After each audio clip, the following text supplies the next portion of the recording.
up, y'all? Kofi Kingston here, and I would love to have a drink with Wrestling on the Rocks, depending on what that drink is, preferably non-alcoholic, you know? How's it going, Pelican Warrior Shane? Soda. I would love to have a drink with Wrestling on the Rocks. Maple syrup. Fella. I would never have a drink with Wrestling on the Rocks. Welcome to the first show of Wrestling on the Rocks. That's right, Wrestling on the Rocks, where every show is our first show, because we can't figure it out. I'm here. I am at Ref Marsh. I cannot figure this out. Klump, have you figured this out? No, I am Crybaby Klump on Twitter. I don't know my password. This is Zelda, a.k.a. Thunderfucker. They know their password. They tweet more than I do. Is that your cat? Yes. Yes, that is his cat. Okay, well, it's also an audio podcast. People... Yes. And this is voice my is- cat Zelda. They weigh like 40 pounds. They're hurting my lap. Get off. Ow, Oh, yeah. fucker.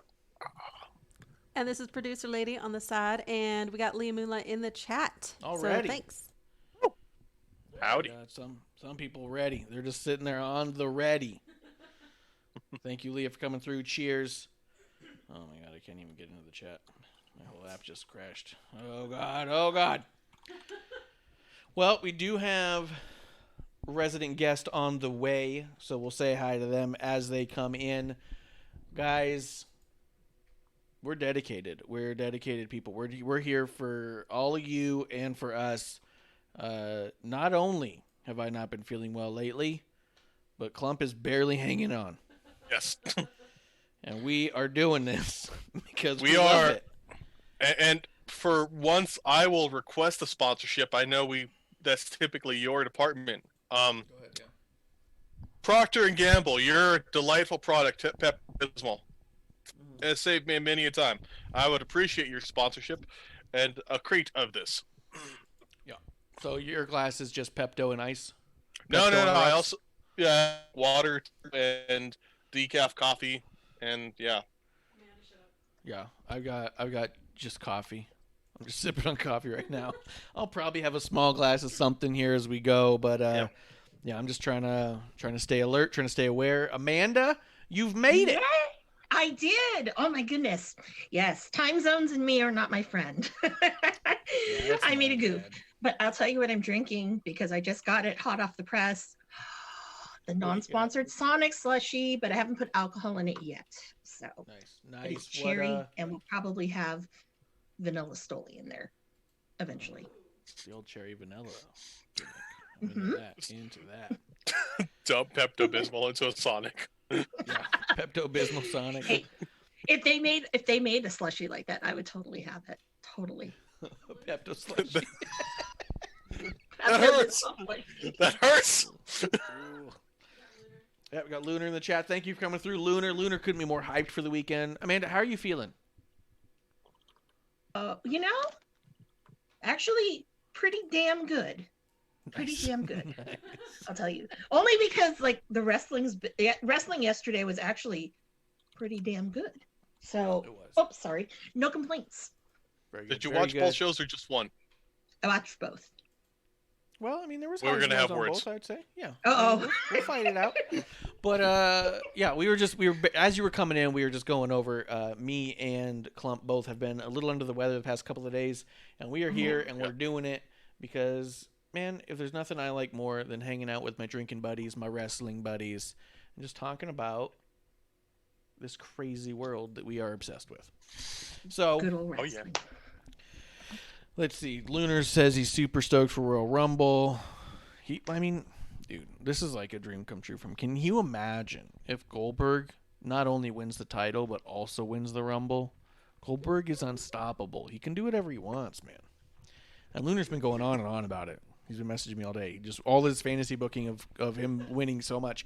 He's like, oh, we should unify all the titles. He should. It's been crazy. I hear him. I hear him. I get it. He's dominant. That's trendy though, to have a billion titles, regardless of like what promotion it is. New Japan, Good point. That's a good point. Impact. Yeah. No, absolutely. Well, Goldberg let's go over wins a it, couple things. Gets to choose who's going for the Rumble. He challenges Sasha. Yes. He's spear for the bank statement. You thought it was progressive when Tessa took the Impact title from Sammy. Watch this. No, she took it from Brian Cage, I thought. Oh, no, it was from Sami Callihan, huh? It was Sammy, because wasn't it one of those, like, kind of semi-death match-ish, but not? I think you're right. Yeah. I think that's right. I don't remember, but I think the first ones I saw of her winning was against Brian Cage. That's why it was in my mind. But, guys, this weekend, like Lunar is saying in the chat, is Royal Rumble. It's going to be exciting, and so much so we're going to go ahead and give away some stuff. There's only a couple spots left. If you or your friends want a free T-shirt, just message any of us, except for Klump. Klump doesn't know his password. Message us at WOTR The Show. Hit us up on Instagram at Wrestling on the Rocks. On Instagram, I'm at Marsh Ref. On Twitter, at Ref Marsh. We are being hosted during this giveaway during our watch along with at TW Takes Podcast on Twitch.tv as well. You can hit them up on Twitter. You can hit up Mrs. TW Takes on Twitter. Kevlar on the Rocks with an X. Any way you can find us. Facebook, you can message us there too. Just let us know you want in. It costs nothing. We're going to be giving away 2 T-shirts and a pin. The pin, you got to be in the chat during the watch along. The T-shirts, you just got to let us know beforehand. Kevlar will be doing the old bingo ball number picker for the Rumbles. And yeah, if your entrant is the number that is selected, if they win the Rumble, you win the shirt. So you can win up to 2 shirts and a pin, to be quite honest. So check that out and come join us. Come have a drink with us this weekend. Are you guys in the raffle? I think Lunar was hesitant to join the raffle because he goes, I don't want it to look like a work. And I was like, I can't tell you who's going to win and what number they're coming out at as well. Yeah, I didn't get my numbers yet. Yeah, the numbers haven't been given yet. Oh, okay. Oh well, I thought they were. I'm like, I don't have my numbers. Yeah. But Damn it. Yes. Damn it. No, Kevlar's going to be doing that really soon here. He just wants to get those last 2 spots filled up. So let's see. But yeah, I mean, I also can appreciate that he doesn't want it to look like it's like we're just giving away shirts to everyone we already know. But like I said, I can't tell you what entrant's going to win. So if I tell you, you're number 12, and then 12 wins, like I knew that was going to be it. What? Mm-hmm. So either way, I think it's all good. Bishop is in the chat, so he's coming through too. Yeah, follow him on the old twitch.tv/TW Takes Podcast so you can be there for the watch along, the old drink along. Yeah. Let's see real quick as a quick shout out. Happy birthday to Seamus. Ice Shamey. Dung dung dung da da dung dung. It is Seamus' birthday. Cheers, fella.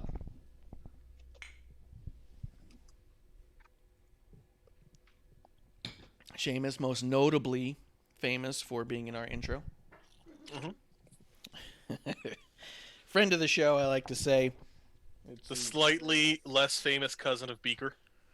Yep, the less famous cousin of Beaker as well. Let's see. Lunar's on his way out.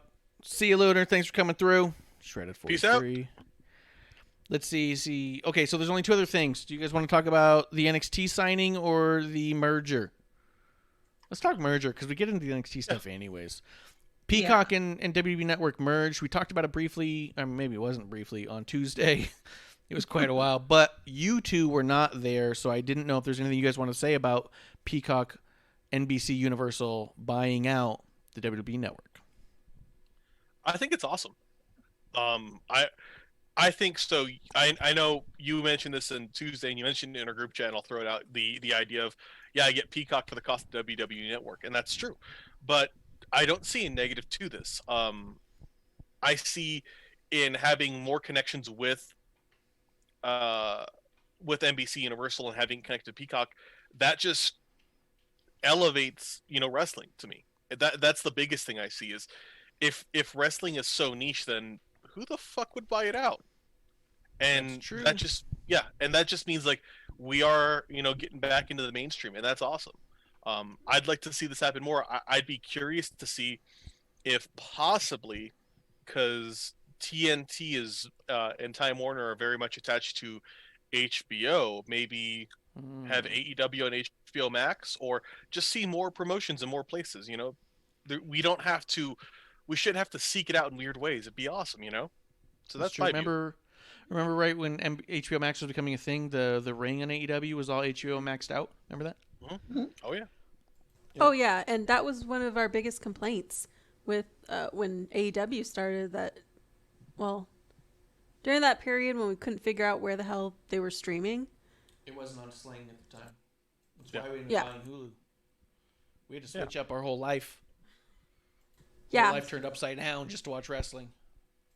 Yeah, so Streamline is much easier for everyone. Yeah, I'm all for it. I always imagined that the Apple TV app would be much more of a hub of shows through all the different apps and stuff, and it hasn't panned out to be that. But I still think that's the overall, to me, goal, to make like a cable channel out of your streaming apps. You know what I mean? But I don't know how that would all work. I'm not a coder. But I agree. I tell you what the negative view is, and then we'll pitch it over to Amanda to see what she wants to say about it.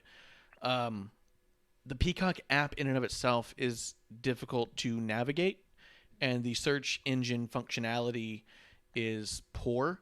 Someone made an example, and I saw it on Twitter, where if they looked up S.A. Rios 2002, I think it was, it shows every match of S.A. Rios, and there was like 13 of them, so not even a lot.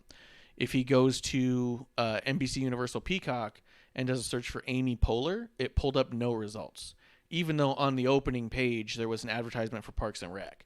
And you're like, okay, so it's not categorized the same way that the WWE Network one is, where they break it down by match, by chapter, by who's involved, by all of that. So I do understand that gripe. However, it's still a little early to tell what we have on our hands. So I would say that, yeah, that's probably reason to pause and say, oh, is my network experience going to be shittier? But the way people are responding is like it's on fire. Go ahead, Klump. Well, I'll let Amanda go first, but I have a thought on that. So, Amanda, what did you want to say? Well, I actually have Peacock because I have my internet through Xfinity. So they give me this little box called Flex, and it has a lot of these free things. So Peacock arrived a couple months ago and is free. Now, I can attest that on the app, the search is pretty bad. But on the actual, when you're looking at it on a TV and using it from the box, it actually works pretty well. So it's just maybe there's something in their app technology that's not great.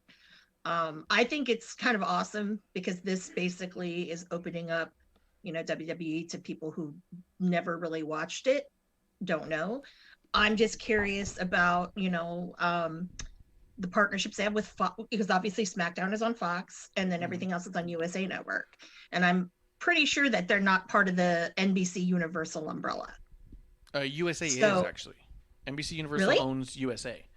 Oh, okay. Well, never mind then. But the Fox thing. So that's, well, obviously they I don't think they own Fox, but well, then Fox. So I'm just curious about that. But I think it was a good move. So I think it's cool. I'm watching those stocks. Klump, what do you want to say about it? So two things. One, it is interesting for sure to see how it affects Fox, but they have a 5-year deal with Fox, which is big for network content. I feel, though, this is a great future move. And, if they're going to have this relationship with Peacock, when that deal ends with Fox, it could lead to an extension with Fox. It could lead to, hey, we want SmackDown to go to NBC, and that could be possible. But what I wanted to throw out, one of the big things of the network that's been so good for so long, and it has gotten praise for a long time, has been its layout and search functionality. Before a lot of networks were coming up with streaming platforms, the WWE network existed and was really on par with like Netflix for its layout, usability, and search function. I remember, when one of the few other sports things I have, I like NHL. When I would use the NHL kind of streaming apps, I'd be like, this sucks because the searching was terrible.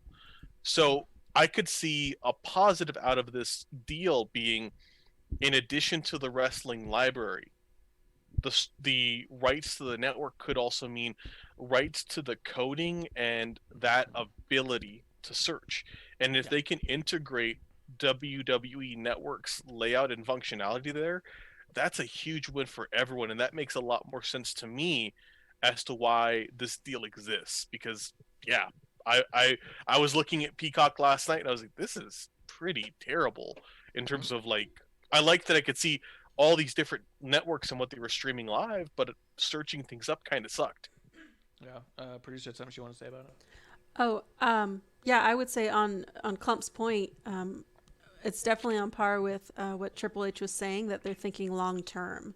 That's the first thing that came to mind, that, yeah, this is definitely a long-term move, and that doesn't sound bad for wrestling in general.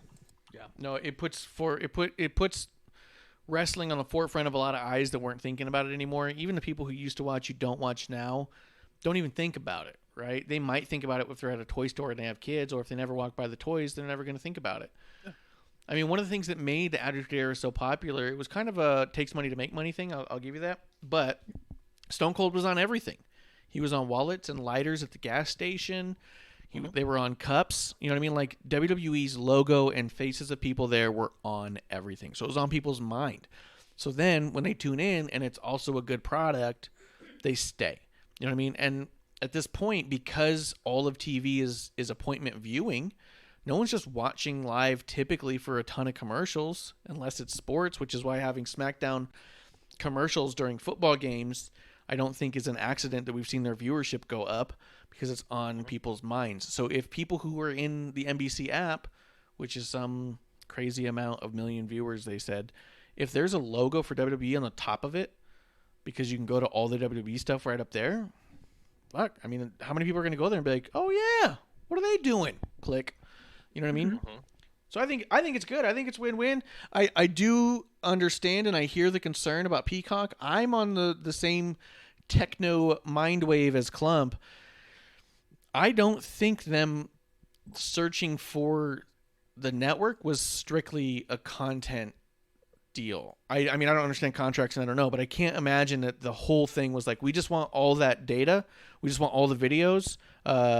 You keep the app and all the coding that went with it. You can trash it. Like, what? Like you said, it's award winning. It literally has won awards for being as good as it is. I would hope that part of that merger would be Peacock looking to absorb WWE's network team. You know what I mean? Yeah. I would hope. I don't know. And we do know that they are hiring for their documentary team. Yep.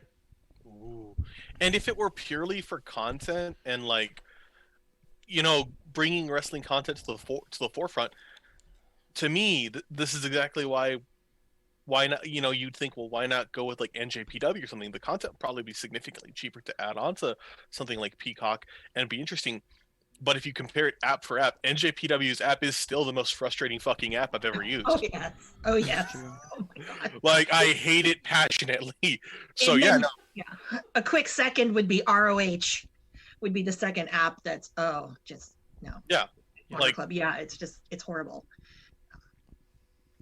And but I think maybe it's also, like you said, I think if they were just looking for content, we might not see the merger the same way. You know what I mean? If they're like, hey, the library was sold to NBC, the network will remain its own independent app. They want these apps to be combined. They're looking for the Voltron of apps. Yeah. And maybe another positive out of this for wrestling overall is if this brings more eyes to wrestling, and if this is something that, you know, we're realizing, hey, a significant amount of the population, it may not be growing, but there's these people who straight watch this every week. Yeah. Well, one thing that did lose out was ESPN has been playing old WWE events. We don't know if that's going to continue, and I don't see it doing that. But maybe part of this that occurs is because I believe Disney is still the primary owner of ESPN. Mm-hmm. What if they made a deal with Ring of Honor, or what if they made a deal with NJPW, or you Impact? Yeah, you know, well, I think Impact's bed's been pretty much made with, you know, with Time Warner. You can watch that for free on one of the other ones. I think it's called Tubi or something. Yeah, you can see the old ones, and I think they play the new ones like live, I guess. I don't know. I don't really watch it, but I noticed that the other day because I was watching some like random old thing, and they had the tag team Generation Me. If you don't know who Generation Me is, that's the Young Bucks. That's the Young Bucks. Yeah. But here's something that I kind of was thinking about, and I just didn't think of it. There's actually opportunity too, because remember, Universal, at least in the States, obviously they have 2 theme parks, and one of them is by their performance center in Orlando, not by it physically, but it's in Orlando.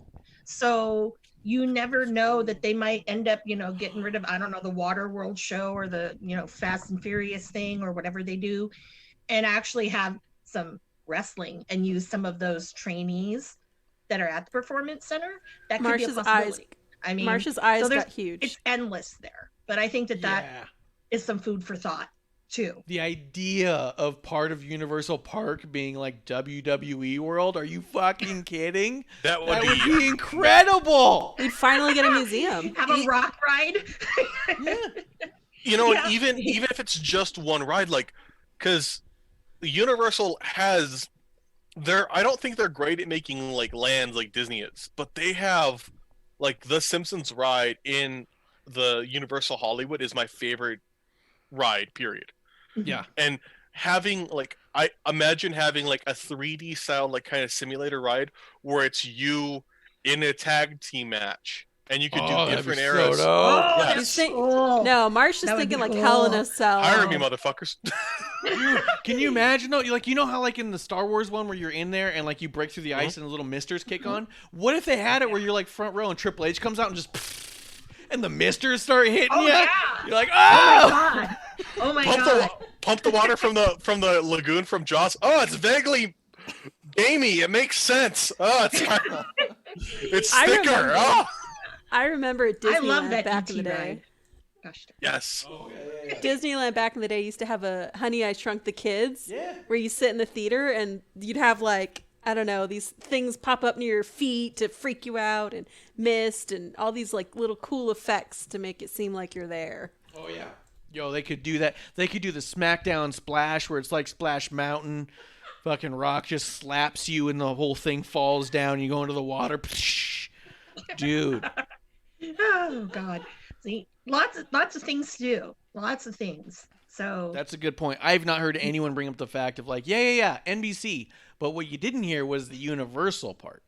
Yep. And like so producer said real briefly, they could put up a museum. They could put up a location of a bunch of merch, or not. Well, I mean, you could obviously have the gift shop, but a bunch of Ring U stuff and statues and video rooms and stuff. Yeah, but I think a ride or actually having live wrestling would be better than a room full of stuff. Because some people will be like, what's this? They don't care. They want to ride. Both. You know. What are you out of your mind? You gotta have a place to look at the boots. Yeah, because even at Disneyland they have but spots. You've heard it here first. So if they all of a sudden have like a WWE land or whatever, this is where you heard it from. I was just thinking that because immediately when I think of Universal, NBC Universal, is I think about Universal itself. And we didn't even throw Comcast in there. So, I mean, because that's that whole, it's is it now? Comcast and NBC Universal Comcast or whatever is their official name. Well, because growing up near Disneyland in California, I forget exactly where it was, but I remember there was an area that was like, you go in and it's almost like a gallery of like the actual artists and like the history of Disney, and I thought it was really awesome, and that was just amongst all the rides and everything. There are these sections where you can go and look at the history, and it was just really cool and interesting, I thought. So I could definitely see that for the wrestling section of a park. Yeah, you could. That, and I agree. I'd love that. Like, my favorite parts of Disney are like it's like the atmosphere of it. So if you had like an MSG kind of world, and then it's a Hall of Fame, and it's these little moments, I'd fucking go crazy about it. Like to just you could easily have meet and greets and stuff there too. Yeah, and it wouldn't have the like economic weight on the company of like a WWE Live or these other things they have. Like, they could do the small thing and it's attached to it, and it becomes like a we have Minions for Universal. We could have little things in here and there. We can have like Referees somebody running around. Yeah, like honestly, yeah. Have somebody kind of dressed up like have people just generically dressed up like luchadores. Yeah, luchadors, referees, dude. I'm gonna cry. This is so exciting. And what You know what I was thinking right now, speaking of Disney, because they only have it in Florida. What if they had kind of like that Hall of Presidents, but you have like some really cool old school things? Because I would love to see an audio animatronic of Andre the Giant, because that's going to be massive. And dude, they could hire Dan Soder to do it. Yeah, see that. It's gonna be. It would be great. They come out. They do they play their entrance music. Do something very signature. And yeah, I mean that I'd watch that all day. For sure. All day. Sure. Pretty sure it's something you want to throw in. Oh, and just what a cool way.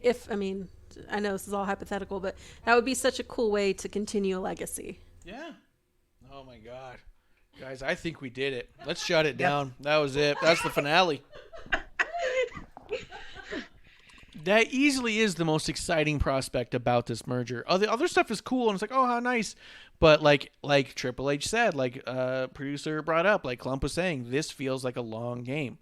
Yeah. If they're getting into $1 billion bed with NBC Universal, how long till they're walking around in that theme park thinking, yeah, we could set up shop right here. They'd owe us money. Because I think we should be in the development phase of this. Oh, trust me. We will be tweeting this out from our show here shortly, and we're going to be adding Dan Soder, Triple H, Vince McMahon. We're going to be letting them all know. We know there's a reason they kept all that ring-used stuff at corporate. Yeah, that warehouse getting nice and clean up for A&E and their stupid little program, that's just the beginning. Go ahead, Klump. Well, it's... like in the past, there was a period of time, Impact, when it was TNA, did tapings at Universal Florida. Yeah. Like, for a long time. And they kind of used it in a weird way because it was their main TV show, and I think it was honestly part of why they failed. They'd give away free tickets in the hope of getting people in, and it didn't really work out. Imagine something like this where you could do like a regional kind of form of NXT. Or of live, where like we could have, hey, we're going to have shows that are, part of it, like where you could go in and have indie talent there. It's part of your ticket of going into Universal for California or for Florida. And then, I don't know. I could see a lot of weird things to it. Like in California, I could see it being like, have part of Battle for Los Angeles be at Universal. Oh, they'd never have that. I know. I know they never would. Super Dragon would probably roll it with like, even when I'm dead, no freaking way. Yeah, but having like, to me, I always see this like a way of highlighting indies or highlighting talent, because you have to have a feeder system. You have to have an ability to highlight people, and then you could have like these people coming in. Well, and, also you got CWF out there. But David Marquez would work with anybody if the stuff was set up right. And you imagine putting Marquez in charge of the LA division of NXT. Here's the other deal. NXT and Klump, you may know this, you may not, just based off what you said. Their televised product was it's not. It's the best of the best. They used to run local shows a lot. Without televising any of it until people got to a certain point where they would put some people on. Even people who were still green to us had at least been in front of a few crowds a few times. They could just start doing that at Universal with people coming and going as much as they want. It doesn't matter. You know what I mean? Yep. Like, oh my God. Yeah. The hell did you do? You guys fucking spiked it. We made you happy. This is why I love this. Yeah. We're building a wrestling theme park. We just built a wrestling theme park. Leave us alone. Yeah, leave us alone. We're like in a little sandbox. Get out of here. Get out of here. So good. So as I'm good. downloading roller coaster. Why did I say roller coaster? That sounds so weird. Roller coaster tycoon and building. Well, you got the German import version of it. You didn't even get the actual one. I think that's half an incredibly anti-Semitic term by accident being said. Just. Well, now we gotta cut it. Yeah, great. Everybody Fuck. edit it. This was a good clip until Yeah, That now it's wasn't my gone. That wasn't What? my intent. I'm on that team. I'm an ally. No, Guys. I'm part of it. I think that's awesome. I really like that perspective on the idea of this merger, bringing the scope out a little bit and thinking a lot more long term. What does this look in 10 years? I like the idea of that. I think it's so cool, and I'm surprised no one else has made that connection at all. This is why we do what we do. You heard it here first. So, Because wrestling fans want to argue about stupid things like ratings and all sorts of other stuff. Like, oh, I don't want to buy Peacock. I have to, spend money even though it's cheaper. I mean, yeah. Think of the good things. That was a very positive thing coming out of it because, as much as I don't like to spend money on WWE, I go to damn fucking Universal to see, a theme park, a land or whatever. People go especially see with that their Harry newest Potter. signees. Yeah. Yeah. Oh yeah, absolutely. Absolutely. Yeah. Or imagine Or if the you are a people that- legend, you know what I mean? And you want to do meet and greet stuff that's, whatever. Like, imagine Oh, yeah. Undertaker just having to go out to Florida and not having to travel to some weird area for accesses once a year. What if he's just like, hey, I just want to, you know what I mean? The drop-ins Yeah. you could get. I think that's awesome. And I like that point, too, where you're like, some podcasts are out there yelling and screaming about what they don't want and what they hate. We're building a theme park. Leave us alone. Yeah. Go ahead, Klump. Well, also imagine, so like, if you build this up, if you have this working, if you have this happen, imagine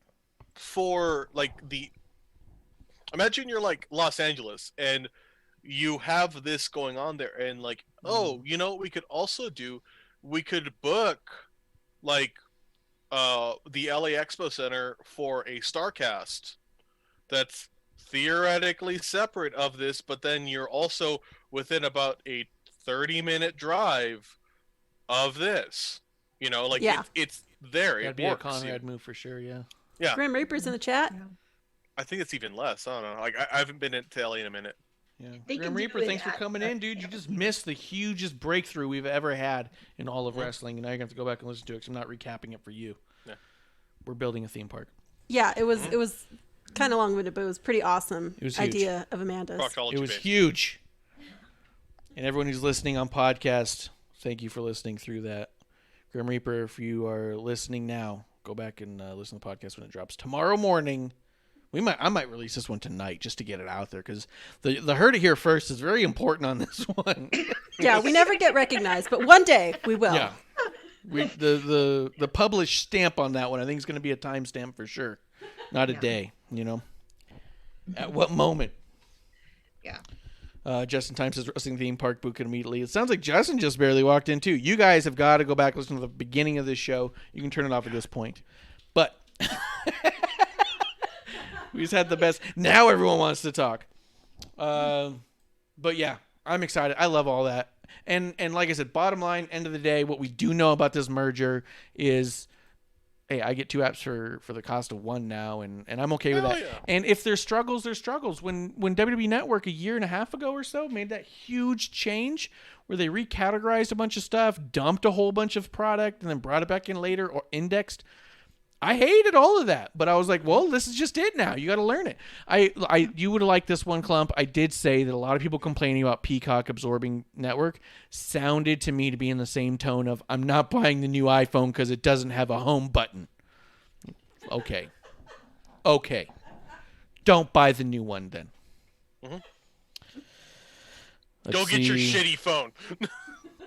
Yeah, go ahead. Take your shitty phone right out of here. Just as he's been listening to the whole time and he loves this idea. All right, thank you. I didn't mean to besmirch the good name of Justin Time 211. I apologize. I wasn't trying to insinuate anything negative. We love him. He's a good dude, good friend of the show. He'll be there at the watch along too, guys. So give a follow to @TW Takes Podcast and come to the watch along. Was there anything else you guys want to touch on that, or could we move on to the next thing and then jump into AEW? I was gonna say, yeah. Go ahead. Did you guys talk about Superstar Spectacle on Tuesday's show? No. Okay, let's do that after next thing. It's big news. I still don't know anything about it other than that it happened. So you can talk about as much as you want on it. Okay. Well, like, Well, I'll just say this then. You tell me what you think. Maiko Satomura was officially signed with NXT UK, and before when she first signed, we were told that she was going to be a coach and a trainer. They put out a video about talking about her wrestling.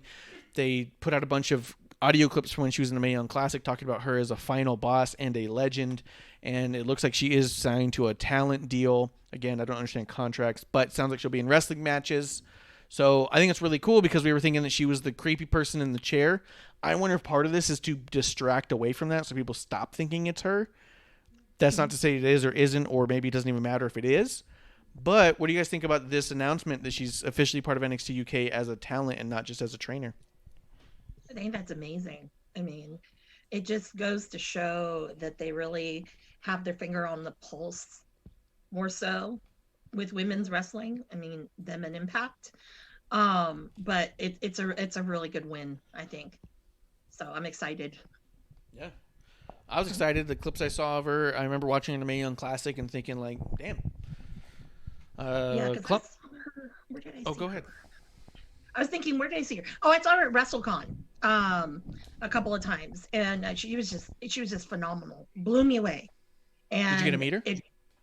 No, I did not, because one of the shows we had to leave because it was ROH, and ROH was way far away, so we had to leave. But she was incredible. I think one of the matches she might have wrestled Tessa Blanchard on one of them. Oh, that sounds good. Maybe I got to go look back, but it was a really awesome show. I know she did the Rev Pro show and she did one other show, but yeah, it was awesome. Phenomenal.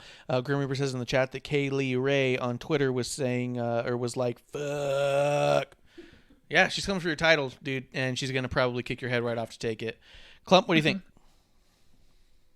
I thought it was cool. I didn't see much of it. You guys threw it out. I was like, oh, I didn't know much about it. I'm looking up the person now. Yeah, it was a cool video package. Very nice. Producer, what you want to say? I'm just so excited because I feel like I'm the only person on the show who consistently watches NXT UK. So for me, Never misses it. I am so excited because this whole time I've been thinking, I don't know why more people aren't watching it. I love the product, the women.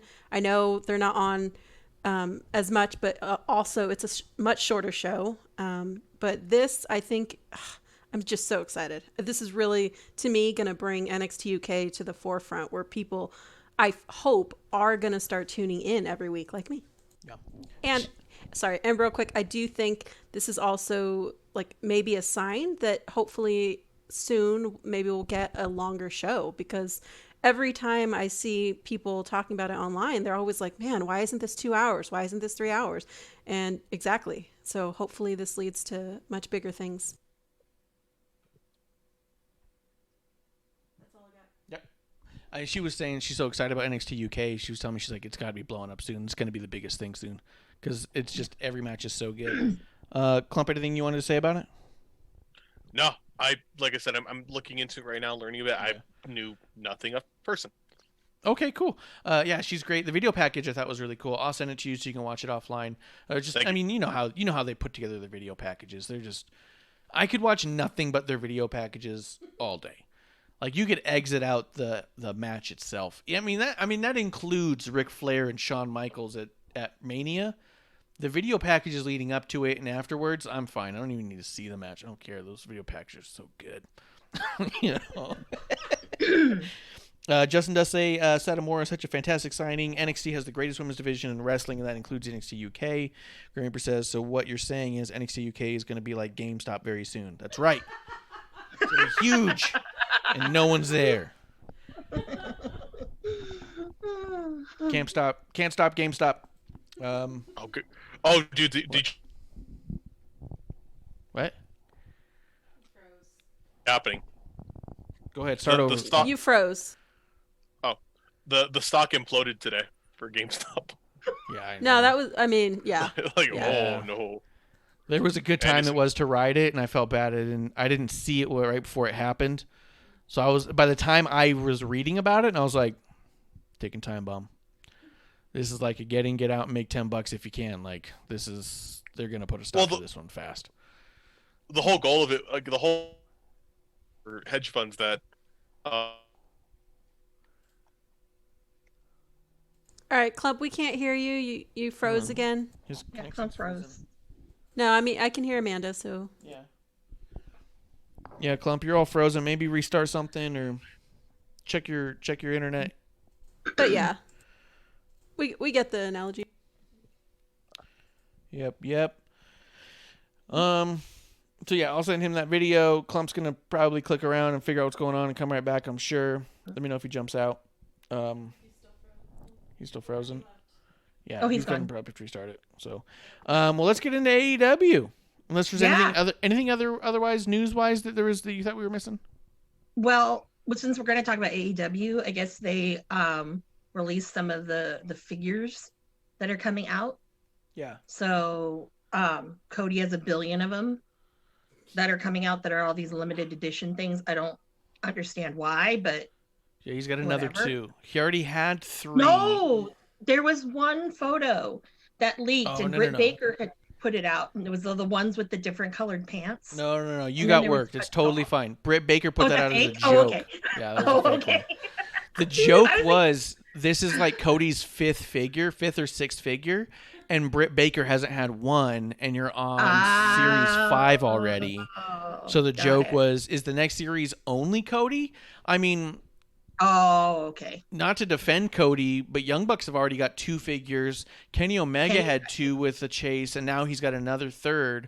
But Cody still had more than all of them because all of his have a Chase, and he was in that 2-pack that was also a special edition. So it's like, come on. And I've been saying that on every one of these is like, why are you doing the first time I saw the second series and it had Young Bucks again, was it series 3? I was like, why? Yeah. Why would you have another Kenny or Young Bucks before you've had some of your homegrown? Here's the other thing that upset me about the new series is it had Matt Hardy. Matt Hardy looking almost identical to the last WWE figure he had before he left. The WrestleMania one. And the one he had before he left also came with Vanguard.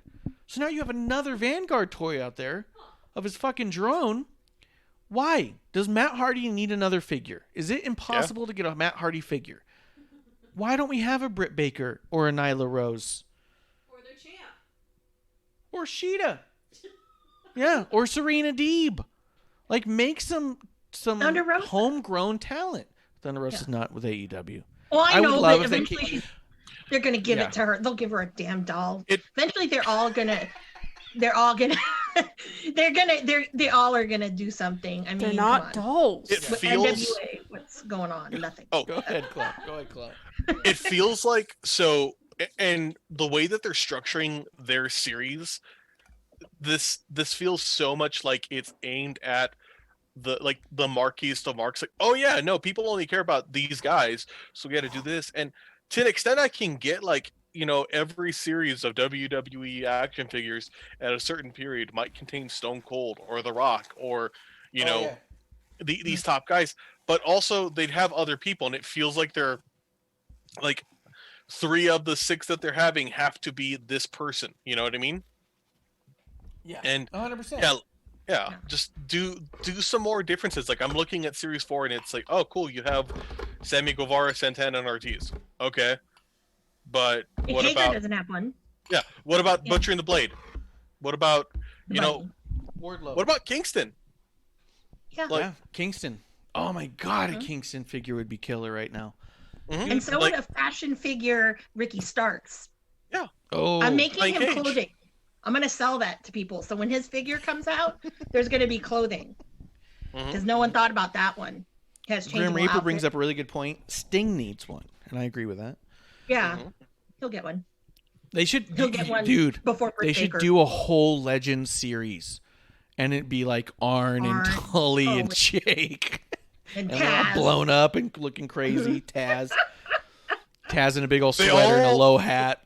They Yeah. all look like the Kevin Owens like WWE figure, where it's just like giant arms, kind of a belly. Yeah, exactly. Yeah. Yeah. Not that I'm knocking KO. KO's amazing, but that always makes me giggle. It's like, come on. Oh yeah. They give him like Ultimate Warrior arms, and they give him the belly, and you're like, okay, he's a big dude, but at the same time, like when he picks up something heavy, you can see his arms just like go. But at the same time, you're right. He's not cut like Ciampa. His arms are not Ciampa arms. So yeah, that stuff makes me laugh too. Hey, question. Klump, I want to know So your are they real doing- quick. Yeah. Let me ask Klump this Amanda? question real quick. Oh. Amanda, write that down. Don't lose your thought, because I want to know what Okay. Klump thinks about this, because growing up, how I grew up and where, I didn't know how I felt about this necessarily, and it's something we'd sort of talked about before. What do you think about the I don't know if it was Santana or Ortiz, I don't remember which one had it, but one of them's holding up a sandal in the packaging. It says chancla to swat someone with. They call it chancleta because they're Puerto Rican. Yeah. And it's, Oh, yeah. I call it chancla Yeah. because of Mexico. Well, yeah, that's Yeah. Chanclita. No, you call What it did you- chancla because that's correct. But Oh, that's a good point. Yeah, that's How true. do I feel Actually, in about New it? York, the Puerto Ricans were calling taquitos flautas, and then we got into a whole argument one time. But I'm 'cause half that- Mexican. That's the only reason I'm familiar with the Mexican culture on that level. And being so close to Mexico, I've been a bunch of times. I'm not trying to say like anybody's right or wrong. I feel like whatever you call your food is fine by me. But Klump, how did you feel about this? Because I looked at it and I was like, yeah, it's a little weird, but I could be way off and wrong. I'm up to two minds to it. Like part of it, like I do find it funny, like when I find it awesome when kind of parts. It's a meme of the moment, and it's a meme of like culture that brings it up. Like it's something that it's a big part of several Latin cultures. It's True. I don't know what it is, but it's like whether it's Puerto Rican or Mexican or Dominican, like you have a form of the chancla come up pertaining to like that, pertaining to like the mother figure, and that's I get that, that's cool. Yeah. But then part of me also, I'm of a mind where I get kind of like cautious because Representation. what is the representation here? What is the meaning of it? And who threw it out? Was it Santana and Ortiz throwing it out, or was it like, was it like somebody who has no connection to the culture or the meaning of it? Oh yeah, that was a funny moment. And I see a lot of this on Reddit where it's like in Latino people Twitter where it's like this. You know what I mean? Yeah. So I get cautious. I don't think it's bad, but it really rides Yeah. the line where I could see somebody being like weird about it. I get you. You know what I think where it came from for me, why at first I looked at it and I was like, nah, I don't know about that, was just because I think even when they were doing that and when they were doing the stuff with the 40s and the sock with the tennis balls in it, which by the way, the other one comes with a sock with tennis balls in it, it felt to me like this is like the only representation you have of Latinos at the time. And I was like, I don't think I like that this is the representation that they're getting. But at the same time, at this point, we have more. We've got Eddie Kingston, we've got Thunder Rosa. Like where it is better filled out in that way with Ivelisse and Diamante. Although they don't get a ton of time, it is a better representation of the time of the moment. I think that's probably where it stems from me. In that moment, I was like, this is like you're only Hispanics, and this is a little weird that you're making them this level cartoonish. However, like you said, if it's their own idea and they're doing it because they think it's funny, well, then it is what it is. Maybe that's all it was for me. Go ahead. No, you're not wrong, and I think that's a unique kind of conversation to have with how we represent, how people represent themselves in like the culture that they want to represent, the world that they grew up in, the expression of that, because that can be to a lot of it can be very much who's saying it in what way. Is it being owned or is it somebody throwing it out? Like it's it's the utilization of terminology. Is this in a sense, is it blackface by you know what I mean? Is it if it's not coming from somebody who's part of the culture, who this is their own thing, but if it's somebody like who's not part of the culture saying, oh yeah, that's totally part of it, that sounds weird. It sounds like somebody throwing a voice to that. I'd like to think that it's them coming up with it, so I'll give them that. Is I do believe that it comes from their own mind, and I think that's to be appreciated. But that was just my hesitation. Go ahead. No. In the case of Santana and Ortiz, I think so.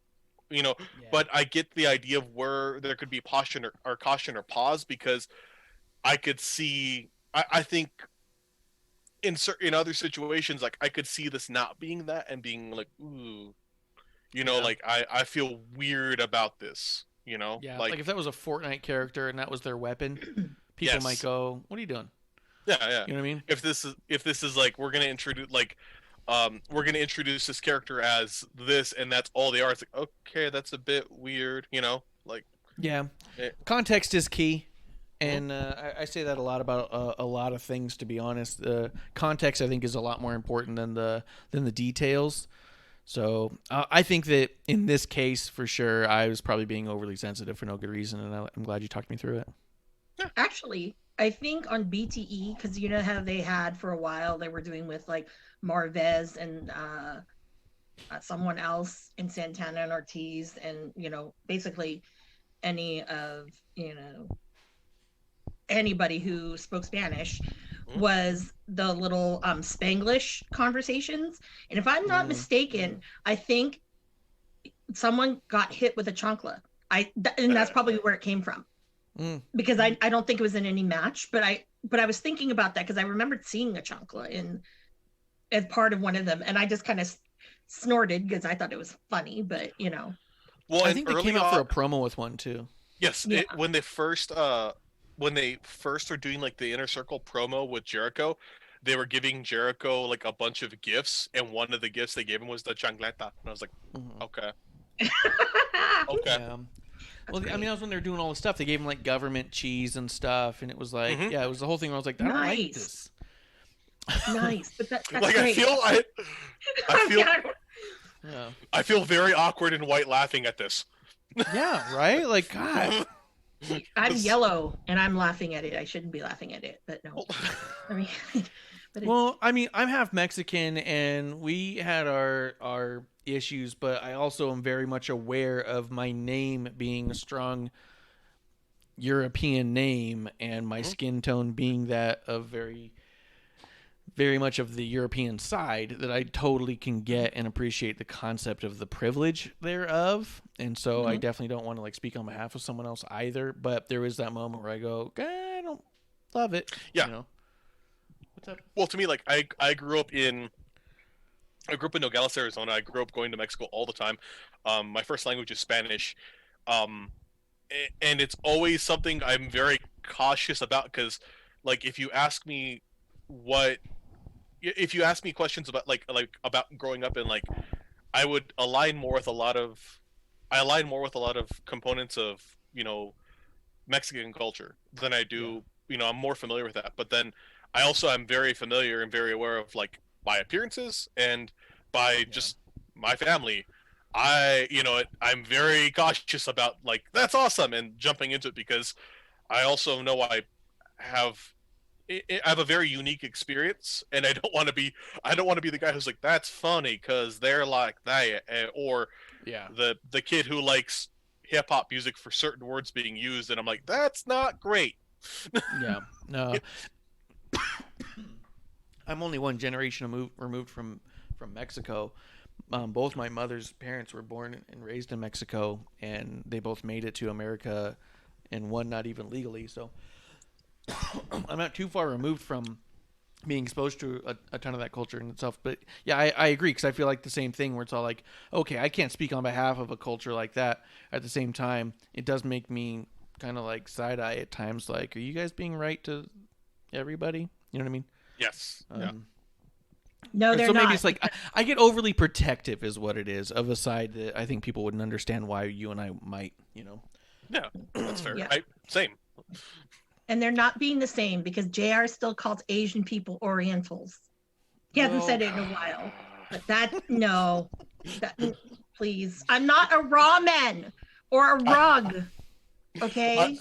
I had a teacher who got super mad and explained that to us. He says, I'm not a fucking rug. And I was like, oh, that makes sense. Yeah, I'm not a rug. You're like, I do see that part. Yeah. I'm not a train that had a murder on it somewhere in like Mongolia or whatever. You know, I mean, come on. Did you ever see the 90s show? Or was that movie? It was called like That 90s Movie or something like that. Totally 90s. Mm-hmm. I always think of that one because the main character is a white guy who's being trained like Karate Kid. And it's like by a Pat Morita type character. and he's like giving this like thankful speech at the end, and he goes, "My Oriental sensei," and he's like Asian, and like he just keeps saying it, and the guy's just behind the whole time saying like Asian, just like right off mic, and like no matter what he keeps repeating it, and he keeps repeating back Asian, and I always think of that as like this like, I mean it's a funny gag, but at the same time it's like, yeah, it's that important to stop saying that. Yes. You know. Now, my thing is this. I'm going to make this statement on this. Okay, my birth certificate, it does say, because I'm old as dirt. It does say Oriental is my ethnicity. Oh, but wow. I must say, in this world of political correctness, and they're changing the Jungle Cruise now at Disney. You know what, people? You can stop saying Oriental. And that's all I got to say. You can change my theme park rides, but if you can't change the Oriental thing, come on. Yeah. That's the least. It's the least we could do. Believe Not me. be verbally offensive. Yeah. Now, you can ask me, well, there's Oriental wrestling that Chima and, Strong Hearts come from. Well, that's a little different. I don't like it nonetheless, but it's a little different. That's interesting. Because I always thought of it as like a style, the same way that there's the flavor like the of food ramen. flavor. Yeah. Like that was kind of like a generalized overtone of like product out of, and that wrestling could fall into that concept of like the style that comes out of. But I can definitely, obviously, clearly appreciate the dislike for it, nonetheless. Yeah. Same. Go ahead, that was Klump. Say what you're gonna say, and then we'll get into the thing.